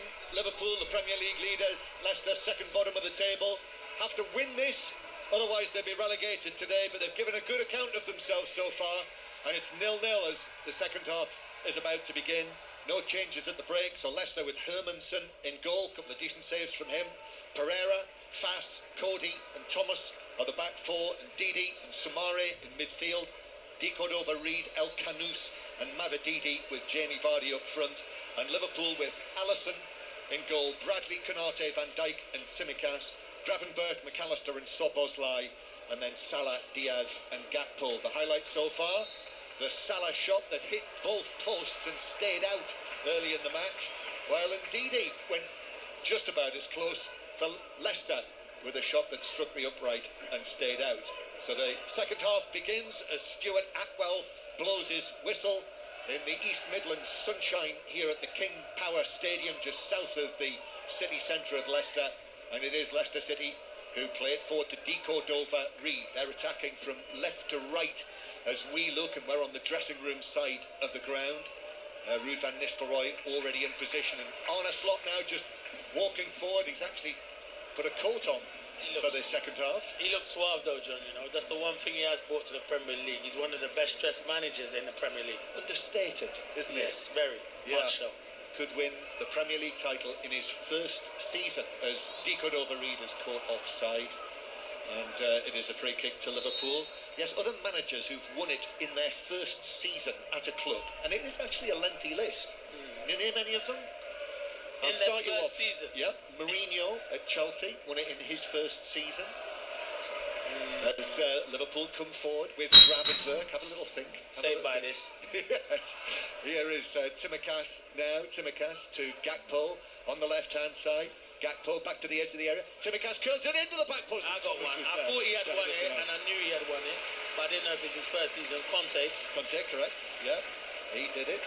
So it's another corner to How many more we got? 1, 2, 3, and these are all in recent times. So since Mourinho won it 20 years ago in his there's first one season. definitely. It's got to be Ancelotti. Correct. That's another one. Yeah, they're the best. There's no one else is there. Mourinho, Conte, Ancelotti. What are the other two? Well, there's a clue. Pep. Not far away from where we are here. Corner for Liverpool. In fact, where we are. Tsimikas. Left-footed and in over the top of Konate, headed away on the edge of the area. Ranieri. Ranieri. Yeah. And the other one, Pellegrini. I would have got that one. I wouldn't. At Man City, Manchester City. So it's not a rare thing. As the ball comes back towards the edge of the Leicester box, that's cleared away on the edge of the area. Comes out to McAllister. Liverpool now trying to start the second half strongly. Can't win the title today. Can't be confirmed today, but they are 2 wins away after Arsenal's big win earlier at Ipswich. As there was a slip by Pereira. Might have taken a bang from Gakpo, but the ball was out of play, and it's a throw-in to Liverpool, who go back into their own half. Still bright sunshine. There is a coolish wind, but it's perfectly pleasant. Konate across towards Bradley. Conor Bradley. Do you think he is the future at right back? Have you seen enough of him? Yeah. You can answer that in a moment, because here's Gakpo on the left-hand side. Gakpo back to Szoboszlai, 25 yards out, tries the shot. Hermansen goes down, couldn't hold it, parried it out. Gravenberch was nearly there, but Cody got there first for Leicester to smack it behind for a corner. Yeah, it's a brilliant strike from Szoboszlai. And you know what? Once a goalkeeper, Hermansen parries it back into danger, you won't want your centre half to react. And Conor Cody done ever so well, but good play. I do like Conor Bradley. I do think he is the future. I think he's got a bright future. I still feel Liverpool need to sign another world-class right-back as well. Yeah, you obviously have to have 2 in every position, as the top managers always say. Unai Emery was saying it to us last night, in fact, at Villa Park. Corner, McAllister plays it in. That's headed away on the edge of the 6-yard box by Conor Cody, who has been commanding today, hasn't he, against the club where he started his career. Conor Cody, the Liverpudlian, born in St Helens, as he was. The ball's out of play on the far side for a throw-in to Liverpool. It's been all Liverpool in the second half, and actually, when you look at it, the chances really have stacked up now, but Liverpool not able to find a way through yet. Gakpo's had a couple of near things. Obviously the shot that hit the post from Salah, he's had one saved by Hermansen. The big chance when he volleyed it over in an aerial position. And then Diaz with that effort just before half-time, which was actually a good chance as well. But still 0-0 here, 5 live. The World Service are back with us as well. Welcome to you. Tsimikas now down the left, but Fass slides in, and then Tsimikas goes over the top of him. But the two of them are okay. And there's a little acknowledgement between the two of them, all very friendly. Comes back to the centre circle. And then McAllister rolls it out to the left-hand side to Gakpo. Gakpo with Tsimikas on the overlap, but the Dutchman just keeps possession, plays it back centrally to McAllister, who scored a very good goal in Liverpool's last away match when they lost at Craven Cottage. Now Salah round the outside and wins a corner off Thomas for Liverpool again. Before it's taken, Barcelona-Chelsea in the Champions League semi-final. Emily Herbert. Barcelona 1, Chelsea 0. It's a brilliant through ball to break the Chelsea back line, and Pajor is there to slip it past Hannah Hampton, bottom left-hand corner. Barcelona 1, Chelsea 0. Thank you very much. So Barcelona, having had a penalty saved earlier in the match, now lead by 1-0. This is Liverpool's third corner of the second half, and indeed 10th in all in the match. Still goalless. So this one swung in towards the back post. Hermansen comes, gets a good two-handed punch on that as he leapt above the heads of everyone in front of him. Gravenberch is able to carry it forward, gives it to his fellow Dutchman, Gakpo. Gakpo, as El Canous tries to get a foot in, but Liverpool, Gakpo is able to find Gravenberch. This is now the left corner of the box, comes centrally. McAllister plays it through harmlessly for Leicester, all the way through the inside left position for a goal kick. Clinton Morrison. Yeah, I think Liverpool will be looking to. I don't like Diaz in the centre forward position. I don't think Luis Diaz is a number 9. He drops too deep, wants to get involved. His best position is on the left, so it might be a time for Diogo Jota, who comes on and always has an influence and is a more natural striker than probably Luis Diaz is. And then you look at probably McAllister's had a quiet game. Could someone like a Curtis Jones come on and change the game? So I think Arne Slot will be looking at that soon. Darwin Nunez on the substitute. Yeah, he could have an impact. Darwin Nunez seems to be a feeling that he may move on this summer. Szoboszlai to Gakpo, and then in with a challenge from Ndidi. That's a classic Ndidi challenge, isn't it? That was, Leicester at their best when Ndidi's putting in those sort of challenges, and then it's being brought forward by Mavididi, who then finds Szoboszlai and Gravenberch chasing him, but he keeps possession, and there's a little bit of warmth from the applause of the Leicester City supporters inside the ground. John, they're showing desire and heart to win a tackle. There was 3 of them there, and then Mavididi done well, and he didn't give the ball away. He kept possession. Well, he talked Ruud van Nistelrooy about breaking the cycle, which they did last week with that point at Brighton, and now Tsimikas is being put under pressure. Al Canous with the cross, but it's over the top of Vardy, who ends up running past the goal and actually swinging on the stanchion behind the net, but it was caught by Alisson, who gives it out. Liverpool are on the move. A little bit of something there for Leicester, a breakaway. Tsimikas put under pressure, but now Szoboszlai bursts forward on the right. Szoboszlai ball across. Hermansen with a touch. Gakpo with a shot, but that's blocked by the defender. Pereira inside the box, right in line of the shot from Gakpo, and was able to deflect it away. He's got to score, Gakpo, for me. He has to score, John. Yeah, and Leicester there, having pressed forward, opened themselves up at the back, and now Liverpool again. Salah's ball across, hits Thomas, bounces down. Salah, flick from Bradley, and Szoboszlai couldn't find a way through, so it's back with McAllister, 25 yards out, who gives it back to the right. Yeah, it was good play from Salah to Szoboszlai. Once he puts it in, Gakpo's got the hole in the near post. He tries to go back to the far post. Good block from Ricardo Pereira, but he shouldn't be making him make that Pereira. Should be tapping it into the near post. Should be 1-0 Liverpool. The Grand Prix will be starting shortly, about 5 minutes time. 5-minute warning. It's on Sports Extra. Here's Tsimikas now. Tsimikas with a challenge from Di Cordova-Reid, and the final touch was off the Liverpool man, and it's behind for a goal kick. So it is still 0-0. Now 6:06 will be on the air on 5 Live from round about 6:30. So Robbie Savage and Chris Sutton will be taking your calls again on the UK's most popular football phone-in. So the lines are open, and 08 085 909 693, the number to call. Hashtag BBC 606, or you can book your call on 85058. to talk to Robbie and You Chris. know, Robbie Savage is now the best manager around.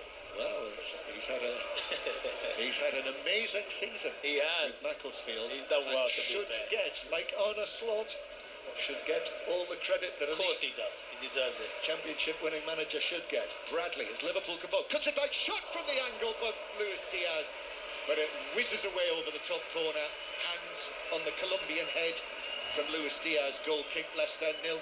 It looks like it's coming, doesn't it, John? I think in the second half, Liverpool have upped it. I think the 1 and 2 touch is brilliant. It's a good ball from Gravenberch. Great run again from young Bradley. And Diaz should be hitting the target. He's just leaning back. And that's what I say. He's not a natural striker. And I think that's where Liverpool will be shopping in the summer, to get a natural number 9. Liverpool get a number 9. They'll win the Premier League again next season, in my eyes. Oh.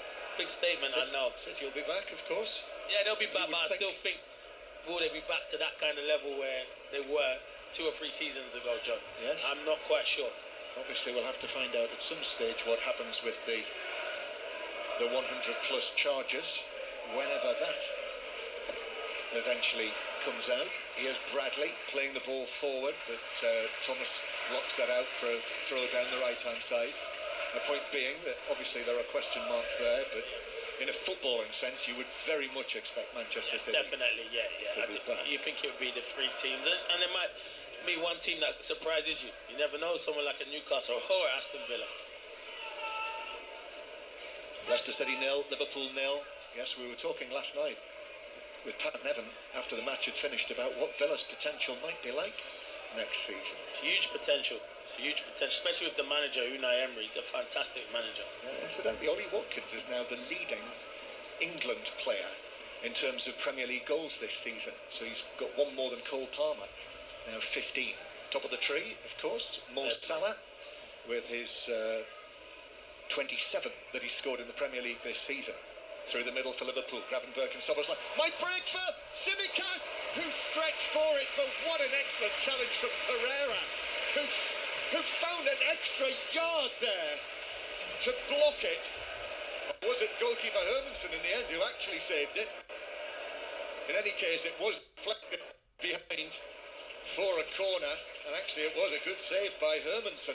Excellent save, his best save so far. Yeah, brilliant save. I don't think Tsimikas needs to slide, John. If he stands up, he can dink it over him, but you're right, brilliant save. They're getting closer and closer. Corner then, taken short this time. Then back to the corner taker, McAllister, left-footed cross, hits Van Dijk, who's under pressure, and then they break away with Soumare, but he's got no one there with him. Vardy is trying to get there, but Soumare has got it over all on his own on the left-hand side, leaves it for El Kanous. And El Kanous, Bradley is back there, and actually El Kanous in the end lost his bearings, didn't realise he was next to the white line, and actually ran it out of play for a throw into Liverpool. Yeah, they just have, Leicester are doing ever so well. They defended so much, and they got such a deep line, and everyone's defending behind the ball. When they break, there's only one player really breaking, and Jamie Vardy, and it's so hard because Liverpool get back into their shape really well. Yes, the Grand Prix will be on any moment now on Sports Extra, the Saudi Arabian Grand Prix.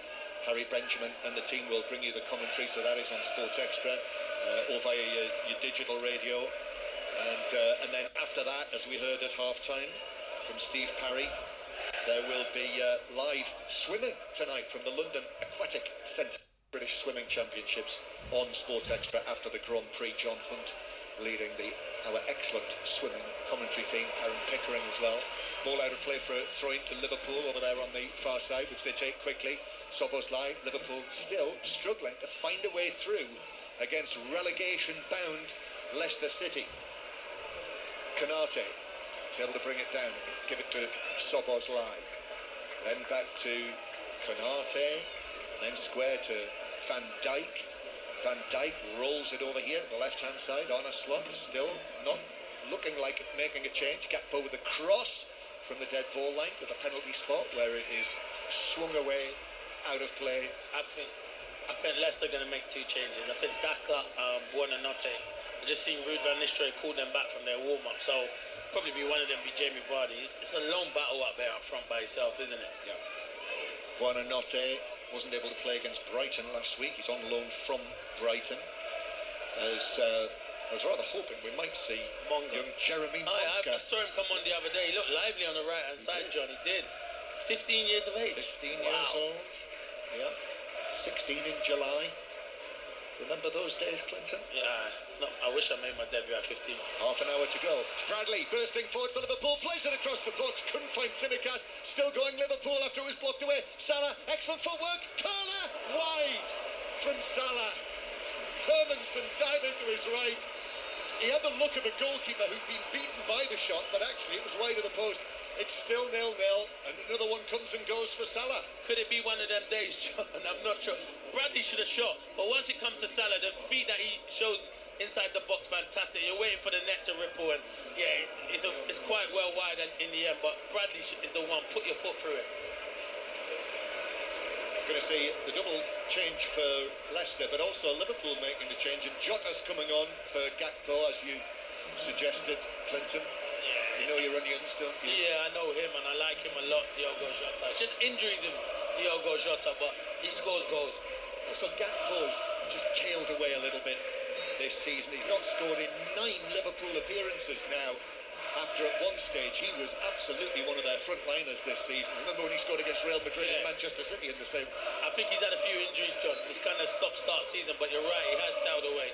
I think this is the best front three for me at the moment at Liverpool. They're just being ever so careful, though, it seems to me, with Jota's fitness as well. So he's now on, and he's actually challenged Hermanson and caught him late. So that's going to be a free kick to Leicester in their own box. And for Leicester, it's going to be Di Cordova-Reid who is substituted. He's the man who scored Leicester's last home Premier League goal, by the way. Di Cordova-Reid back 133 days ago, and Jamie Vardy won't be breaking the drought here at the King Power, because, as you suggested, Jamie Vardy is being substituted, and he's given the captain's armband to Pereira, incidentally.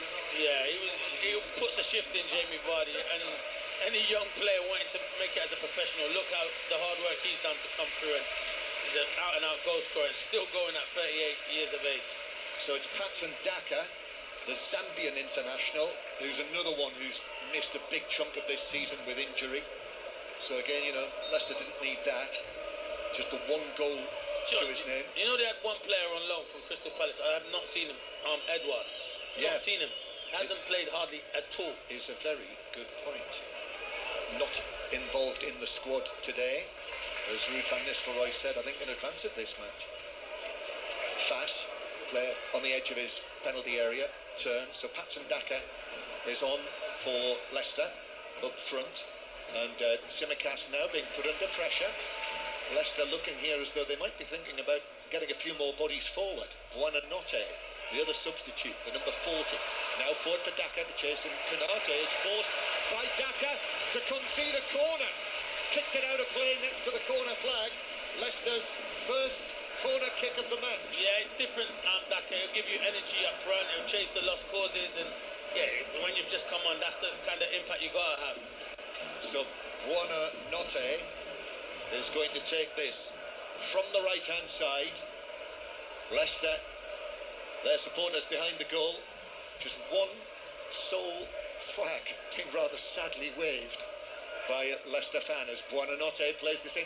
Fast at the back post, but it's headed away by Gravenberg, and that one corner for Leicester has come to nothing, and now the blue shirts are pouring back to get into position as McAllister crosses the halfway line. Szoboszlai swings it in, Jota with a header down and wide. Hermanson diving down to his right, but wide by a couple of feet. I'm starting to worry that it's one of them days. Liverpool fans must be starting to worry in that corner that it's going to be one of them days. This is an unbelievable cross from Szoboszlai, and it's a great chance for Diogo Jota. He's there. Listen, it is hard. He's about 8-9 yards out. It has to be some header to beat Hermanson, but you expect him to hit the target there. And he is remarkably effective, isn't he, with his head? Yeah, he's Jota. Very good. He's very good with his head. And it's good movement, but that's what they do, Liverpool. They're just breaking their numbers, but the crossing is fantastic. The score is Leicester City 0, Liverpool 0. Hands up everyone who expected that, with less than half an hour to play. Here's Konate with the ball in the middle of his half, and for the first time today, I think, the sun has just disappeared. So we've got the whole of the pitch right now in shadow as Van Dijk rolls a pass right-footed. Luis Diaz has got that all wrong and has just turned it straight out of play for a throw-in to Leicester. And a throw-in to Pereira to take. Ricardo Pereira just stealing a few yards up the right-hand side, and then takes it in towards Ndidi, who hooks it forward with his right foot. Daka on the chase, but Konate is able to bounce it back to Alisson, who's had very little to do in the match. Alisson, bar the shot that was going in, had it not struck the post from Ndidi. But Leicester are showing a little more of something, and here's El Kanous. His cross into the area straight at Konate, who's able to control it and pass it forward to Gravenberg. And Liverpool with Salah, but Salah miscontrols it out of play as he tried to take on Thomas. Sometimes you watch Salah and you think, is it the same player who scored that much goals? Oh, it's Bradley tackling back, but I think, yeah, it is a yellow card for Bradley.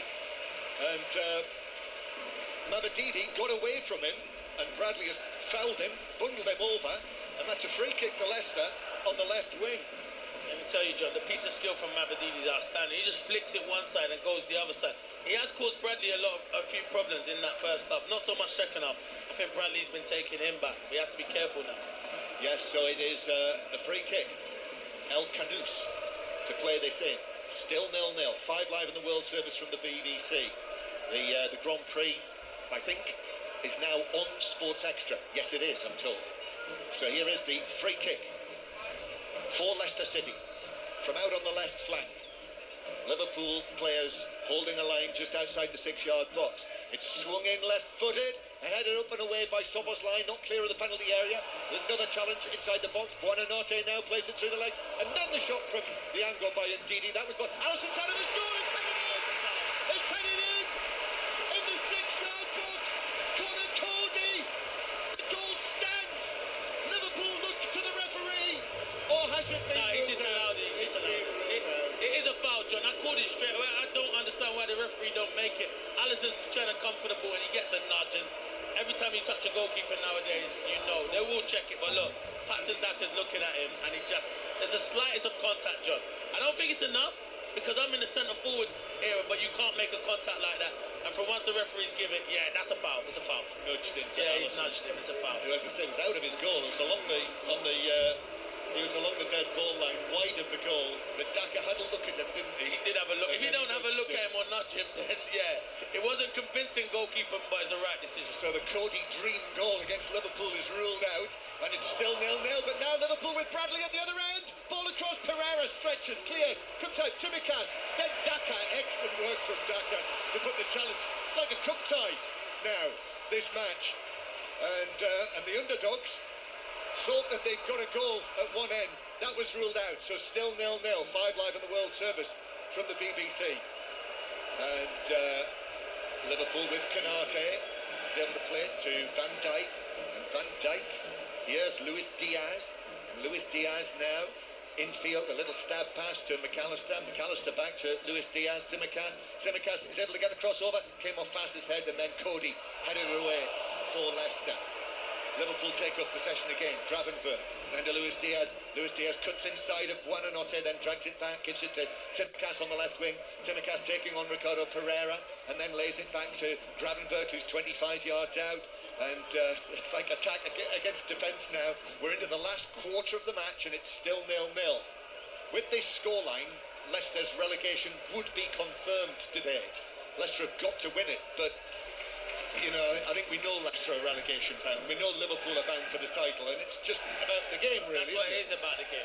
It's definitely about the game. Long pass from Konate. Hermansen comes and makes a catch on the edge of his penalty area. Well, John, we are getting time, that Trent Alexander-Arnold time, so we'll know what reception he's getting because he's coming on with Harvey Elliott at the moment. Yeah, so we'll want to hear that. Harvey Elliott and Alexander-Arnold coming on together.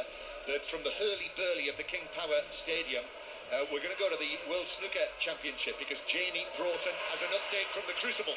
And the three-time world champion Mark Williams is through to the second round, John. He's just fought back from 8-7 down to beat China's Wu Yize by 10 frames to 8. Williams will now play Barry Hawkins or Hossein Bafai next. Here's Daka in the Liverpool area. Daka goes down, but referee Atwell immediately says no. That was a clean challenge to take the ball away. And now Pereira. Leicester City supporters here, I've got a feeling that they've not had an atmosphere like this for months and months and months. As Buonanotte curls one forward, Dijk couldn't get there. Alisson quickly out of the 6-yard box, and the Liverpool goalkeeper gathers it. Alexander-Arnold and Elliott waiting to come on. Been a foul on McAllister, centre field, but referee Atwell has played the advantage, and now Diogo Jota running from deep. Ricardo Pereira with it. Oh, that looked like a good challenge to me. Shoulder to shoulder, and down went Jota, and the free kick was given. And the referee, I think, is going to go back to the challenge on Szoboszlai. Or McAllister, was it? McAllister.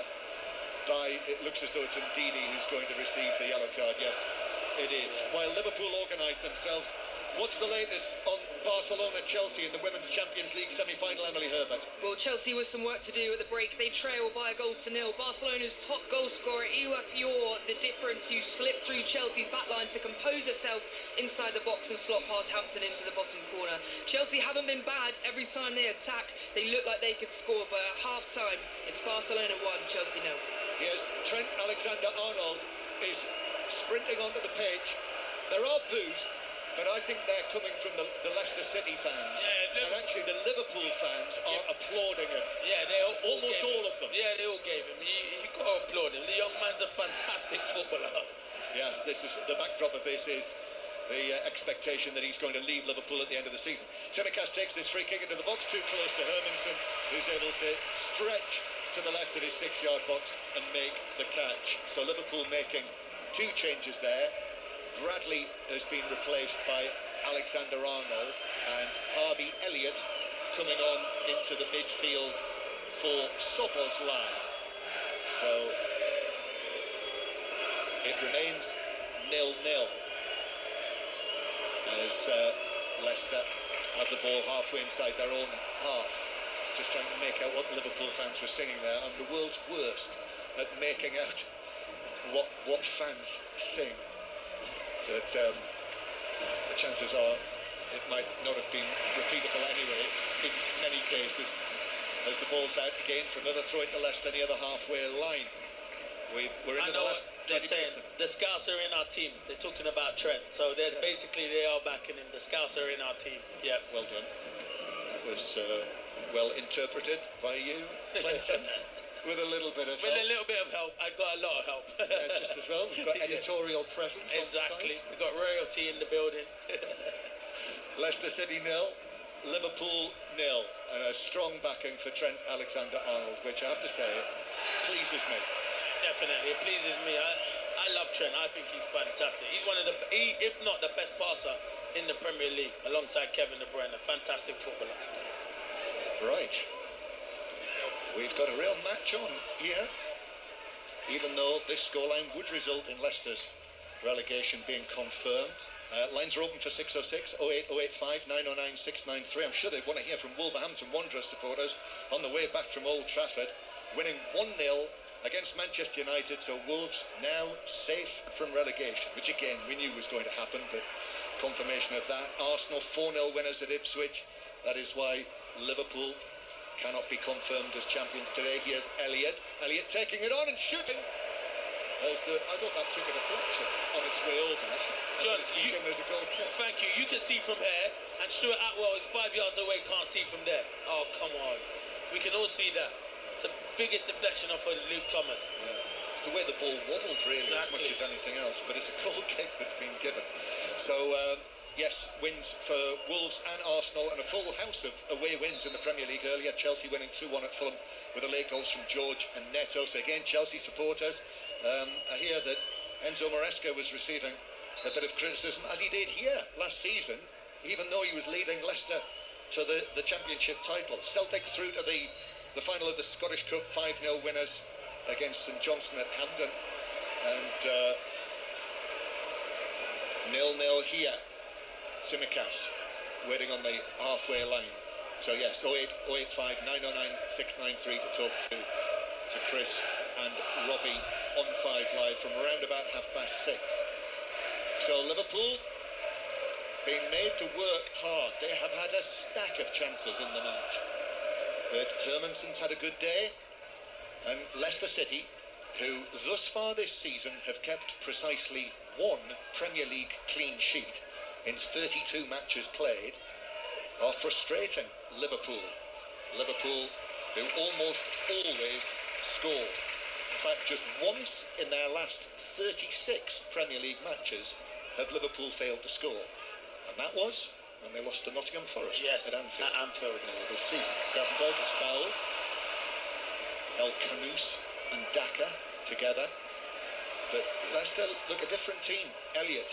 There is some confidence out there. Alexander-Arnold's cross takes a flick off the defender Thomas's outstretched boot, but that took it wider than near post and behind for another Liverpool corner. And make it, this is number 12 of the match. So Tsimikas is going to take this. Tsimikas, remember last season in the League Cup final when Tsimikas' corner was headed in by Van Dijk for the winner. Tsimikas takes the ball, places it very carefully there. Jota is in a little Canate Van Dijk sandwich near the penalty spot. Tsimikas curls it in, and indeed he got his head to it, and it bounces, hits the post, and then Jota couldn't score. How did that stay out? Still in the area. Alexander-Arnold scores again. Hermansen couldn't keep it out, and it's Trent Alexander-Arnold who scores the goal and whips his Liverpool shirt off and runs across to the fans and slides on his knees. And Alexander-Arnold takes the acclaim of the Liverpool fans here inside the King Power Stadium. There is still a bond there between the number 66 and the Liverpool fans. He scored the goal that takes Liverpool very, very close to the league title. They're winning.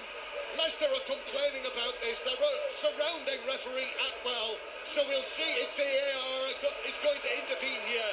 But for the time being, it is Leicester City 0, Liverpool 1, and it's Trent Alexander-Arnold. You know, if you're leaving a football club, John, I don't think you celebrate like that. So the emotions that I've seen with Trent Alexander-Arnold running there, taking his shirt off, it's fantastic, to be fair, but it's a great finish. Obviously, VAR are going to have a look at it. They want a foul.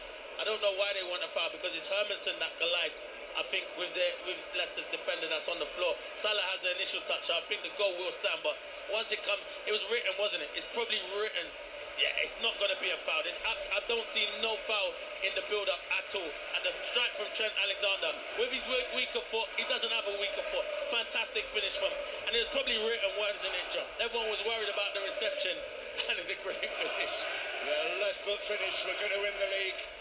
I think the goal will stand, as Clinton Morrison has said. It was through a crowd of players. I think Hermansen was unsighted, actually. The goalkeeper had hit the underside of his body on the way in.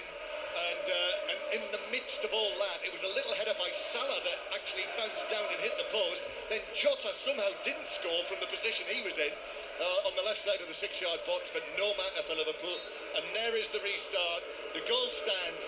It's Trent Alexander-Arnold.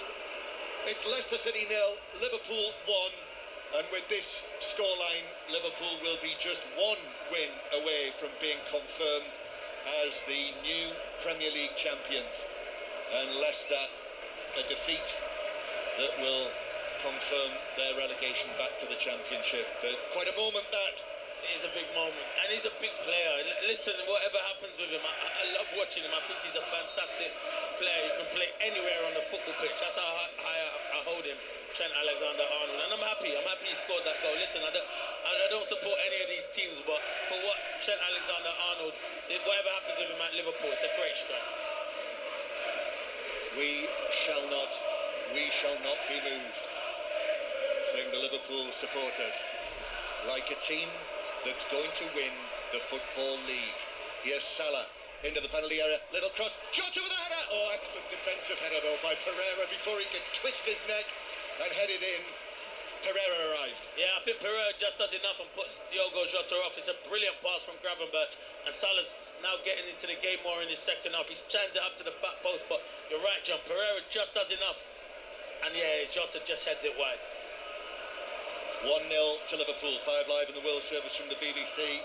0800 0885 909 693 to talk to Robbie Savage and Chris Sutton. I think it's a very good point you made, Clinton, about the manner of Alexander-Arnold's celebration.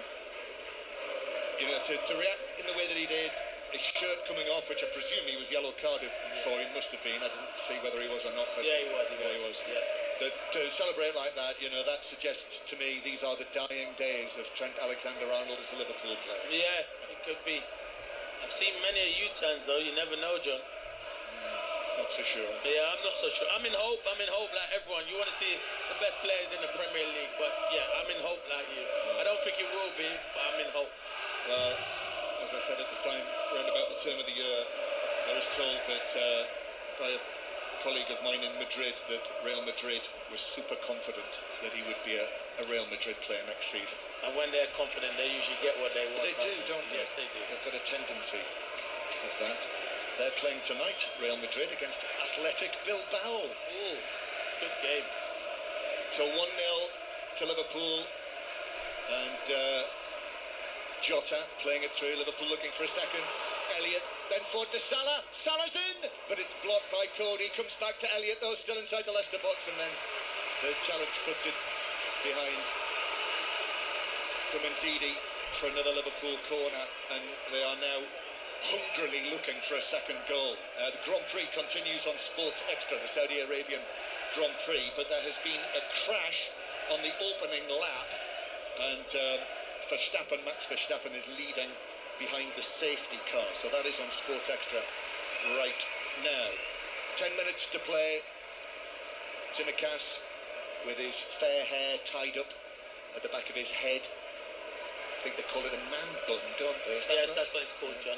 Man bun. Tsimikas is going to take the left-footed into the near post, takes a flick, Buonanotte, and swept away on the edge of the box by El Kanous. Here is Trent Alexander-Arnold, right-footed ball curled forward into the Leicester penalty area. Cody way with his head. Van Dijk nods it forward, bounces to Jota, shoots across the penalty area, but Cody was able to control calmly and pass it away. And Daka, Mavadidi, and then Sumare, and Leicester go back towards the edge of their own penalty area and start again. The goal was scored, was it the 76th minute, did we say? Yes. So Alexander-Arnold scoring for the 4th time this season for Liverpool, having missed the last 4 matches. So while all of that debate was unfolding, of course, Alexander-Arnold wasn't playing because of the ankle injury that he had, but making his return today. And it might well be that he's the match winner. And presumably as the match winner, goal scorer, he will have to speak to the media post-match, won't he? Pereira, through the middle. Questions. Well, yes. Be a few interviewers thinking about how they're going to phrase that one right now. As Buonanotte, that's a lovely pass to Mavadidi, who controls that superbly, plays it back. Buonanotte, left foot shot across goal. I thought it was there for a moment. Leicester's first Premier League goal here since December, but no, and they'll have to wait on. Yeah, they will, to be fair. It's a brilliant play from Mavadidi, and Buonanotte with his left foot, he's got a really good left foot. He should really be doing better and working Alisson. Double change now for Leicester, with James Justin coming on right back to replace Ricardo Pereira, who's been excellent today. Ricardo Pereira. Yeah, he has. He's been brilliant. They've missed him. You've said it, John. He's had a lot of injuries. Only played, 9 Premier League games this season. It's been a huge blow for them. I think Mavadidi has a problem, so I think they might have to make a change. As he's gone for that cross, yes. I think he's felt something. Oliver Skipp has come on to replace him. So, former Tottenham man. And we've got to stop a check because there's a Liverpool man down. McAllister has taken a knock as well. So there's 2 Leicester players down. Well, no, to be fair, Justin came on for Ricardo Pereira. Skipp came on for Ndidi. Mavadidi's still on. They haven't made a change yet. So I think the youngster, Monga, is getting his shirt off and he might be coming on. Yes, he is. And we wanted that, didn't we, John? We did want that. And we're going to get it. Yeah, well, hopefully. I'm not sure I've ever seen a number 93 before, have you? Have we? I'm not sure I've ever seen a number 93. No, I think the highest I've probably seen is... I think we've had 99. 99, was 99. It was an Inter player. There was an Inter player, yeah, there was. Zamorano in it. Was it Zamorano? No. Was it not? Oh, It's on the tip of my tongue. John will get it, but he is making that change. Yeah. Anyway, we're going to see Mavididi, as you correctly said, Clinton. He's not going to be able to continue. He's caught the eye as well. He's a player when they go back down, they'll need him in the Championship. He ripped it up when they were in there before, but he's an exciting player. And here we will see the number 93, the 15-year-old Jeremy Monga, coming on for his second appearance for Leicester. He played in the last home match for the closing stages when he came on. He is not Leicester's youngest player. That was Ashley Chambers back in 2005. I do remember him. Younger than 15, he was. Well, he was 15. He was 15. Wow. But Jeremy Monga is the second youngest Leicester City first team player in a competitive match. And Mavididi's walking across the field. Producer Rob tells us that Ronaldo wore the number 99 shirt for AC Milan. And here he is now, Monga, who comes on, 15 years old, running onto the pitch to take up a position on the left-hand side. And it is Leicester City 0, Liverpool 1.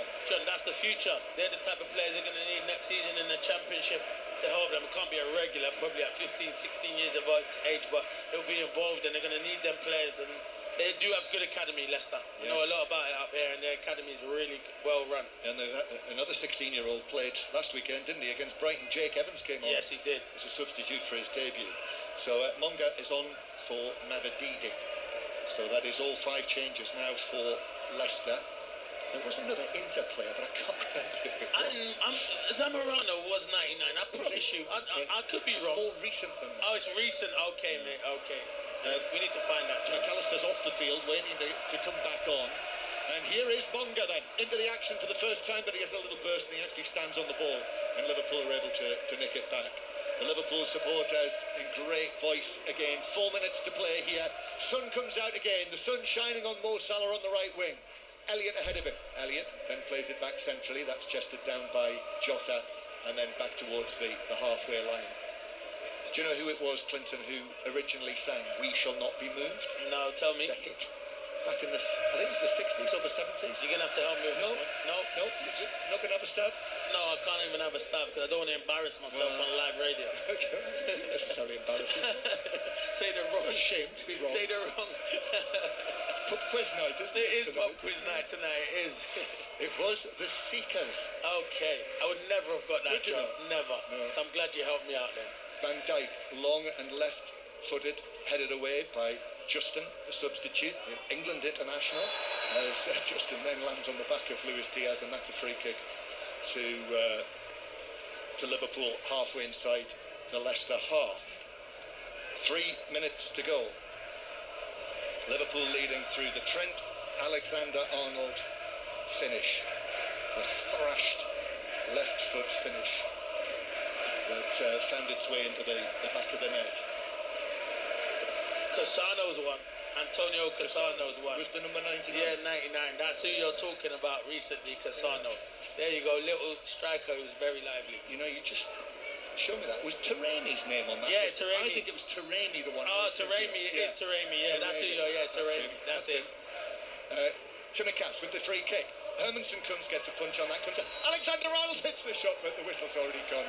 And in any case, it was blocked by one of the buddies. And Van Dijk is calling for treatment. Fass is on the ground, Hermanson as well, but I think they're all right. They're okay. Sucked me in. I thought it was a bad one, John. And everyone was come across, and they're all, thank God they're both all right. Latest now on Barcelona.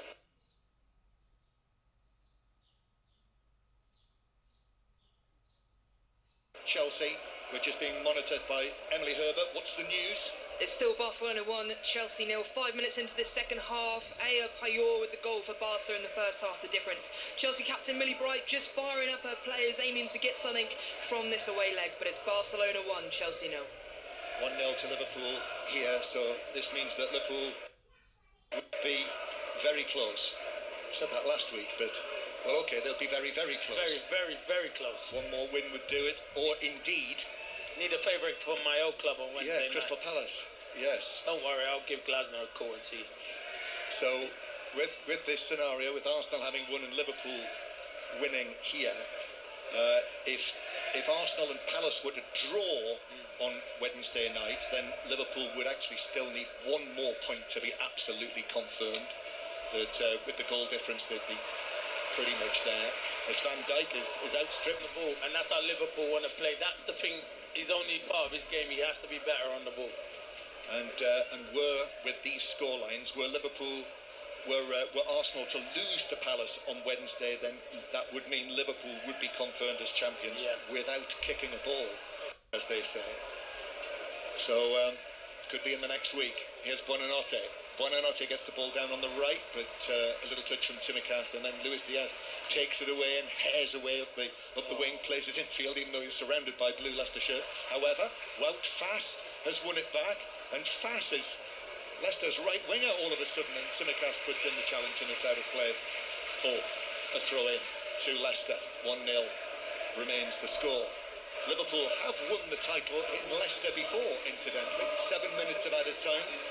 Back in 1973, on the last day of the season, Liverpool got a 0-0 draw against Leicester City and won the title under Bill Shankly for the final time. But it won't be happening today. 7 minutes of added time. Liverpool are winning. Leicester are being relegated.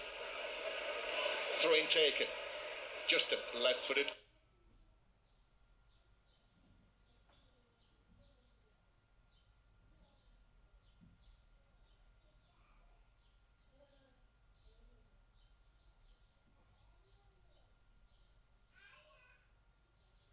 Cross over everyone. Performance. You're always going to need your goalie Hermanson to have a good game, and I think he has. But when you can bring on people like Trent, Alexander-Arnold, they can come on and make a big difference, and that's why Liverpool squad, and they thoroughly deserve to win the Premier League because they've been the better team this season. Yes, he'll be in the headlines, won't he? Trent Alexander-Arnold after this. That'll be on the. I'm sure that photograph of him celebrating will be on the front page of the newspapers in the morning. And probably even now as we speak, it'll be on all of the various websites.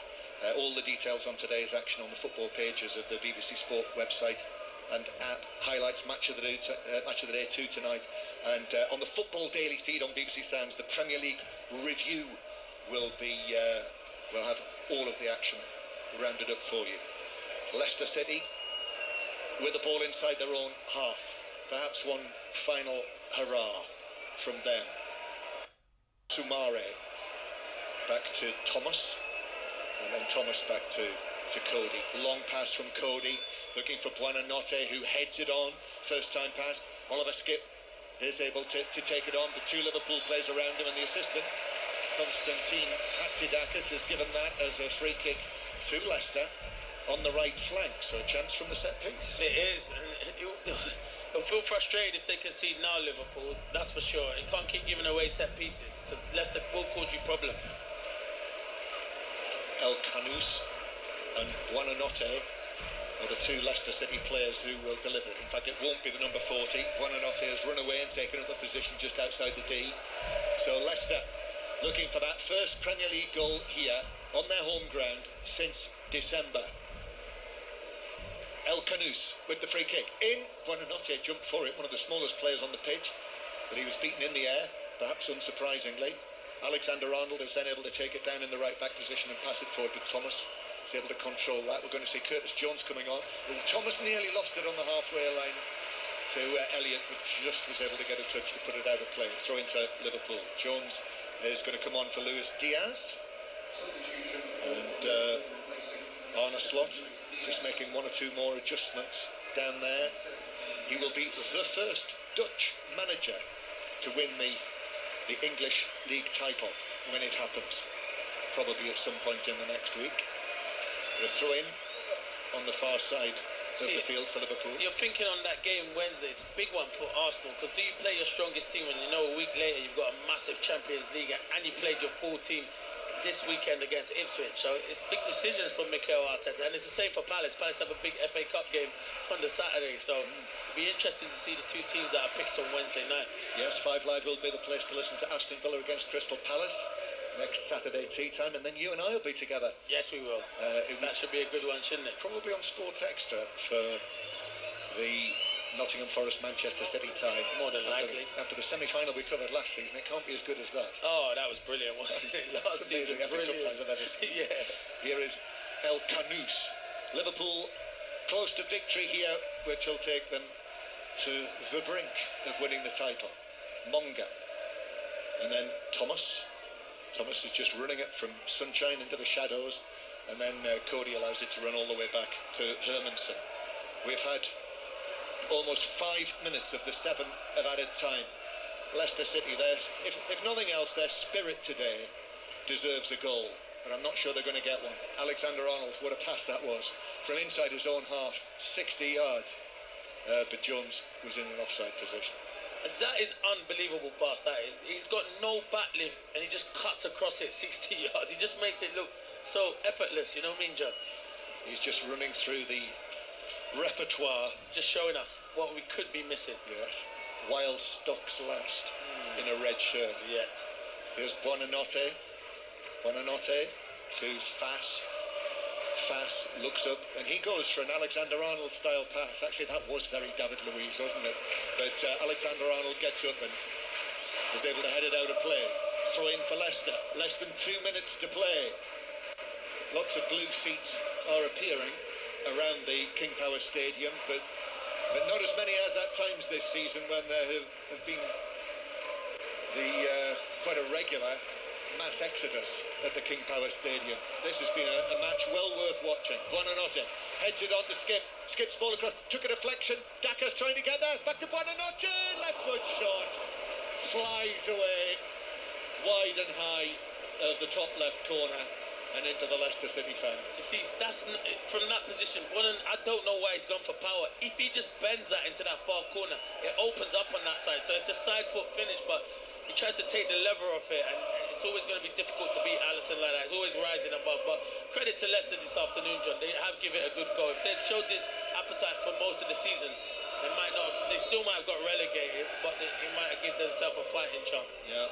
Couldn't find the goal, so it looks as though Leicester are going to extend this new English League record and make it 9 consecutive home league matches without scoring a single goal, losing 9 and not scoring, and actually they'll equal the record of not scoring in 9 successive home league matches, which is held by Wolves and Mansfield, who didn't lose all of those matches. So Wolves in the 80s and Mansfield in the early 70s.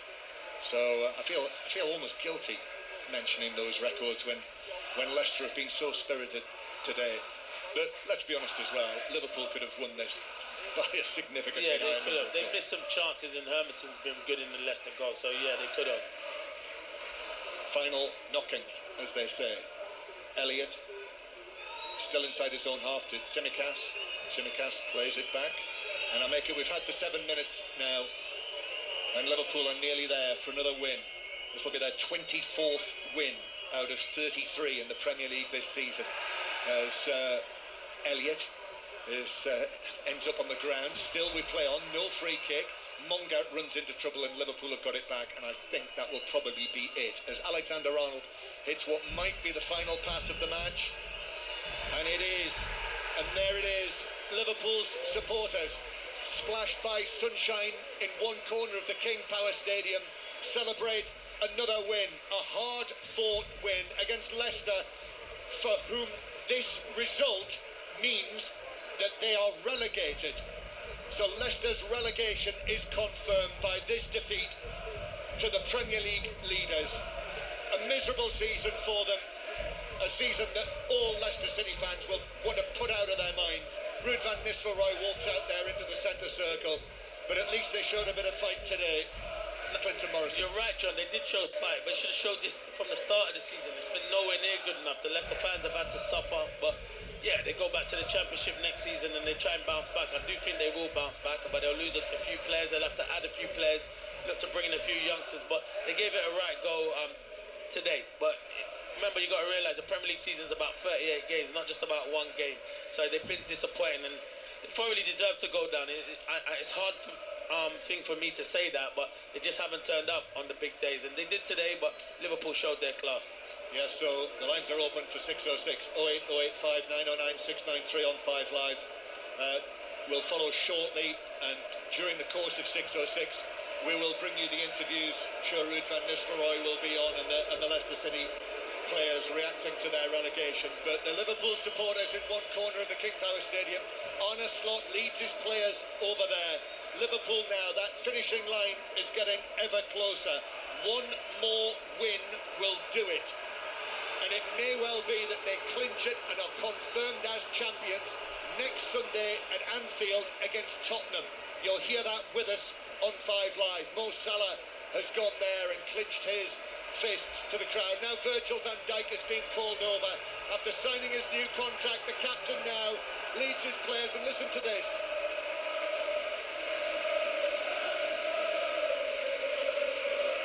Virgil van Dijk punching the air and applauding the Liverpool supporters, and they are making it absolutely clear to him, the Liverpool travelling support, what Virgil van Dijk means to this club. Virgil's pushing Trent to go and get his affiliation. Lovely touch there. Yeah. Virgil van Dijk says to Trent Alexander-Arnold, come on Trent, you take the applause. And he does. And with a television camera under his nose, which I'm not sure necessarily helps, Trent Alexander-Arnold applauding there, and all of those Liverpool fans in that section are applauding back down to the man who scored the goal today. And I think again that's an indication of what the future months hold. Yeah, listen, it's hard. You don't never want to lose one of your own, but you know what? I feel he's been a top player, Trent. And what Liverpool fans have to realise is they've made that player. They've made Trent Alexander-Arnold. He's come through their academy, so pleasing for him to scoring a winning goal this afternoon. Yes, so reaction to come during the course of 606 from Leicester to their confirmation of their relegation back down to the Championship for next season, with 5 matches still to play. And Liverpool now, Virgil van Dijk leading his players back towards us and off the field. Before 606, let's get another update from Emily Herbert, who's monitoring Barcelona-Chelsea. Coach dictating the play now, stringing passes together, strong defensively. In the back of their minds as well, they'll remember their only loss at home was to Chelsea last year, and they won't want history repeated. It's not been a classic so far. 64 minutes on the clock. It's Barcelona 1, Chelsea 0. Thank you, Emily. All the while, the Saudi Arabia Grand Prix continues on Sports Extra. Harry Benjamin has the news. Lap 14 of 50 here at the Jeddah Corniche circuit. Under the lights, Max Verstappen holds the lead, but was given a 5-second time penalty for cutting the chicane in turn 1 of lap 1. He will have to lose 5 seconds in his first pit stop. Piastri is right behind him, a second behind. Meanwhile, Lando Norris has worked his way from 10th up to 6th position and is currently fighting Lewis Hamilton for that position. Still waiting for those first pit stops to happen. 2 crashes, Yuki Tsunoda into Pierre Gasly in the early stages. That brought out the safety car. Still lap 14 of 50. So Harry and the team bringing you the commentary right now on Sports Extra via BBC Sounds or your digital radio. And after that, late into the evening, we will have commentary from the British Swimming Championships in London. Trent Alexander-Arnold is speaking out there on the pitch, isn't he? Yeah, he is. One of the interviewees. He's with someone else. Yeah, we will hear from him, or at least what he's had to say in due course. But as I say, this result, Liverpool winning 1-0 here, means that it could happen without kicking a ball for Liverpool on Wednesday night. If Crystal Palace win at Arsenal, Liverpool would be confirmed as champions on Wednesday night, but otherwise it will be next Sunday when Liverpool would need to beat Tottenham to confirm their 20th, their record equalling 20th league title. Clinton Morrison, thank you very much for your company. Thanks for having me, John. See you next Pleasure, weekend as at always. Wembley. And 606 will follow. Get your calls in to Robbie and Chris 08085 909 693 hashtag BBC 606 85058. Should be a good one tonight, and they will be on air on 5 Live with 606 after the news on 5 Live from John Barnes. The voice of the UK. This is BBC Radio 5 Live. Thank you. The Israeli military has said an operational misunderstanding led to the killing of 15 emergency workers in Gaza last month. A convoy of Palestinian Red Crescent Society ambulances, a UN car and a fire truck came under fire by the Israeli military in March.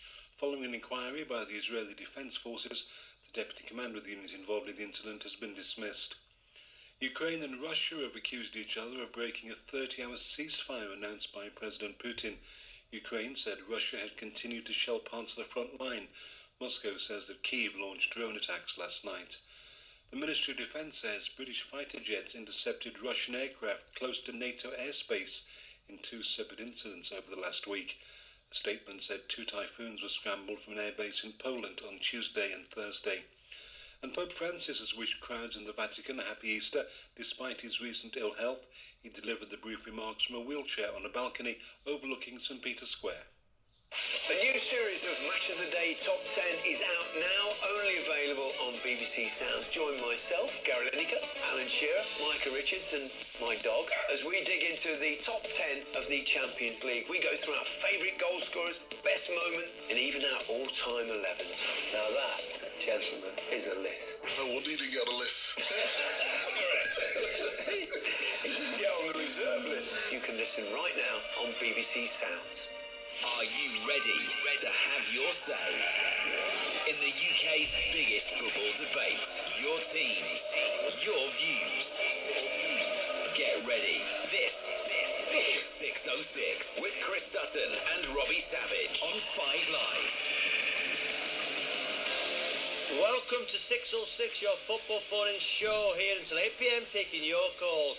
Is that the story of the season for Manchester United, or of this world on Thursday, back down to earth by Sunday? Sarabia shoots straight at Onana and straight into the back of the net, just outside the D.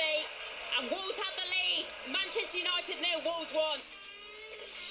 A huge win for Wolves, because what a free kick it was. Who have been brilliant since Vitor Pereira came in, but that was Manchester United's 15th loss in the league. It seems Amorim just can't find any consistency, Christopher. No, it's Europa League or bust, isn't it, this season for Manchester United? But Manchester United fans, how do you feel about this insipid end to the league season under Amorim?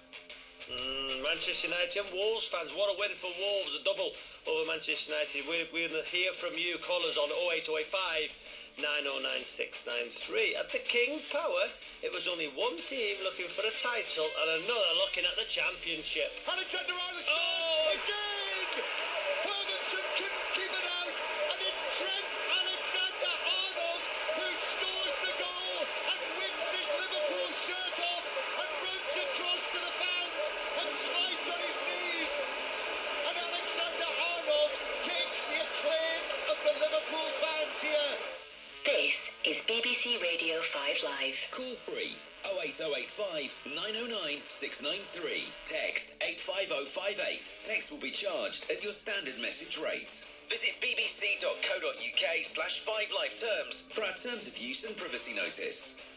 So Liverpool have the champagne on ice for next Sunday, possibly Wednesday, as John Murray said, thanks to Trent Alexander-Arnold. But for the Foxes, Christopher and Ruud van Nistelrooy, their relegation is confirmed. Yeah, I want to hear from Leicester City fans. Could they be another Luton Town next season who are involved in a relegation scrap? Here's one for you, Rob. Would they have been better sticking with Steve Cooper?